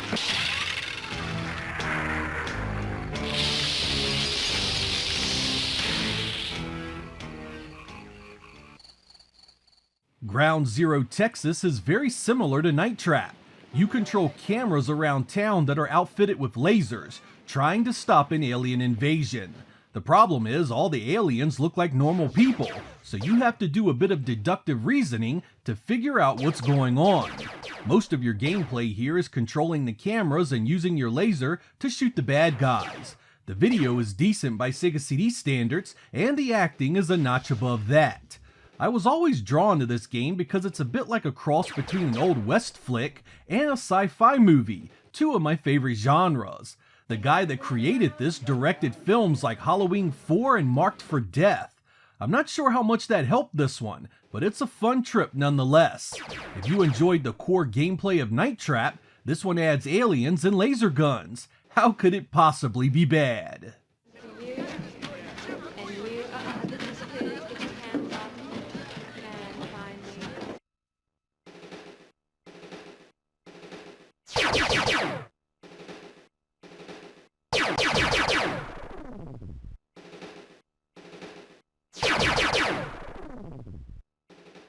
When it comes to full-motion video games, you don't get much more engrossing or well-made than Dracula Unleashed. This is a direct sequel to the original Dracula novel. You are Alexander Morris, and you have come to find out how your brother really died. But you have no clue the terror that has been unleashed on London. The Drac is back, and he has the ability to assume a new form to mask his identity. You need to travel around the area, talk to people, put together clues, and stop Dracula before he kills again. You have to be mindful of the time because you have less than a week to figure it out. It takes things like the time of day into consideration when looking for clues, and it even requires you to sleep. Don't sleep, and you could meet an untimely fate. There's a daily newspaper to read, a journal to keep, and always be sure to have your crucifix equipped at night. It calls itself an interactive gothic horror movie, and that's as good a description as any. There's no real gameplay here other than making choices of what to click on the screen, which amounts to little more than watching video if you're in the right place at the right time. But the story is well done, the video is decent, and the outcome changes depending on how well you do. It's often overlooked, but a great adventure and well worth your time.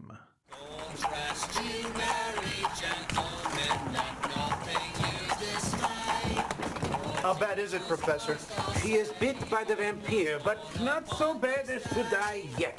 If she is bit again... I cannot believe it. It is too much like Lucy's ordeal. Yeah, but this time we know what it is.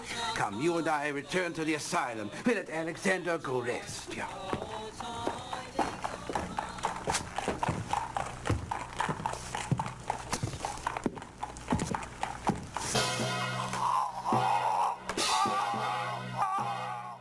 I was torn on whether or not to include Sylpheed on this list because technically it's a vertical shoot 'em up, but full motion video is such an integral part of the experience, I decided it was well worth the addition. This was a visual stunner on the Sega CD in 1993. It's a remake of a computer game by Game Arts, but radically enhanced with new video backgrounds that play out while you shoot down your enemies. The cinematics were gorgeous and easily among the best produced for the platform. It was the kind of experience that made you glad you owned a Sega CD. And let me tell you, you didn't get that but so often. I honestly don't understand why Sega didn't make more games with this idea. Sprites and polygons over a video background. They could have done it with countless other genres. As well as it worked here, it would have been radically different from anything you would have gotten on the Sega Genesis.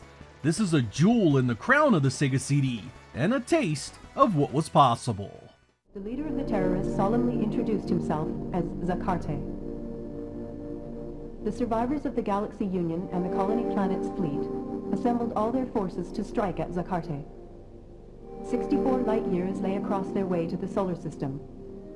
After drastic restructuring and the addition of reinforcements to the tactical fighter spacecraft, the SA-77 Sylpheed, their last resort, the remaining fleet began the counterattack. Their destination? The mother planet, Earth.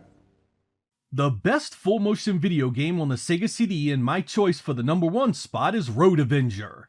Like many games on this list, the appeal goes well past the gameplay itself, which is little more than mashing the buttons and directions according to the on-screen prompts.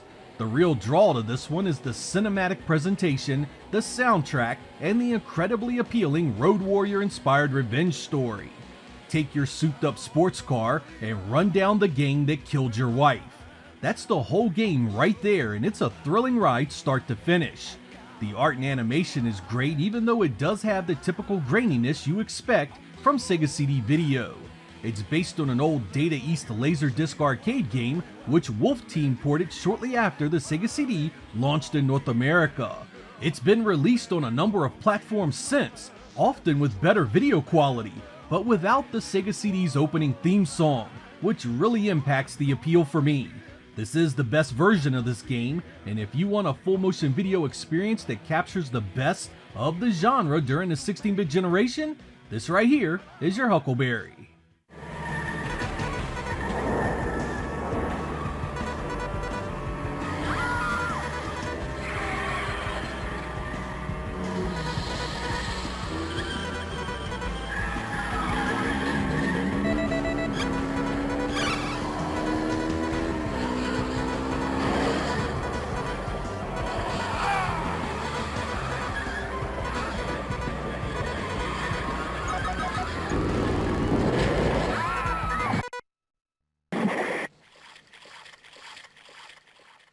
It's an interesting thing talking about full motion video in hindsight.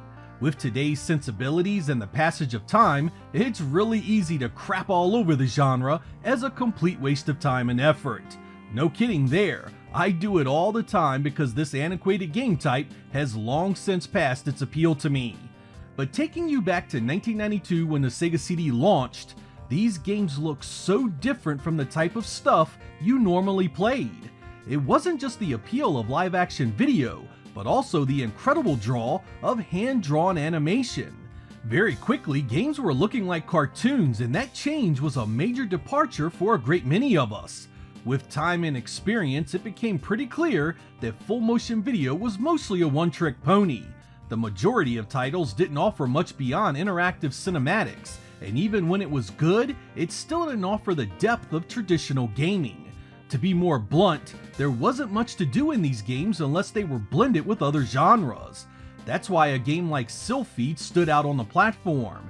It mixed the mechanics of a traditional vertical shoot-'em-up and left the video to be essentially the background visuals.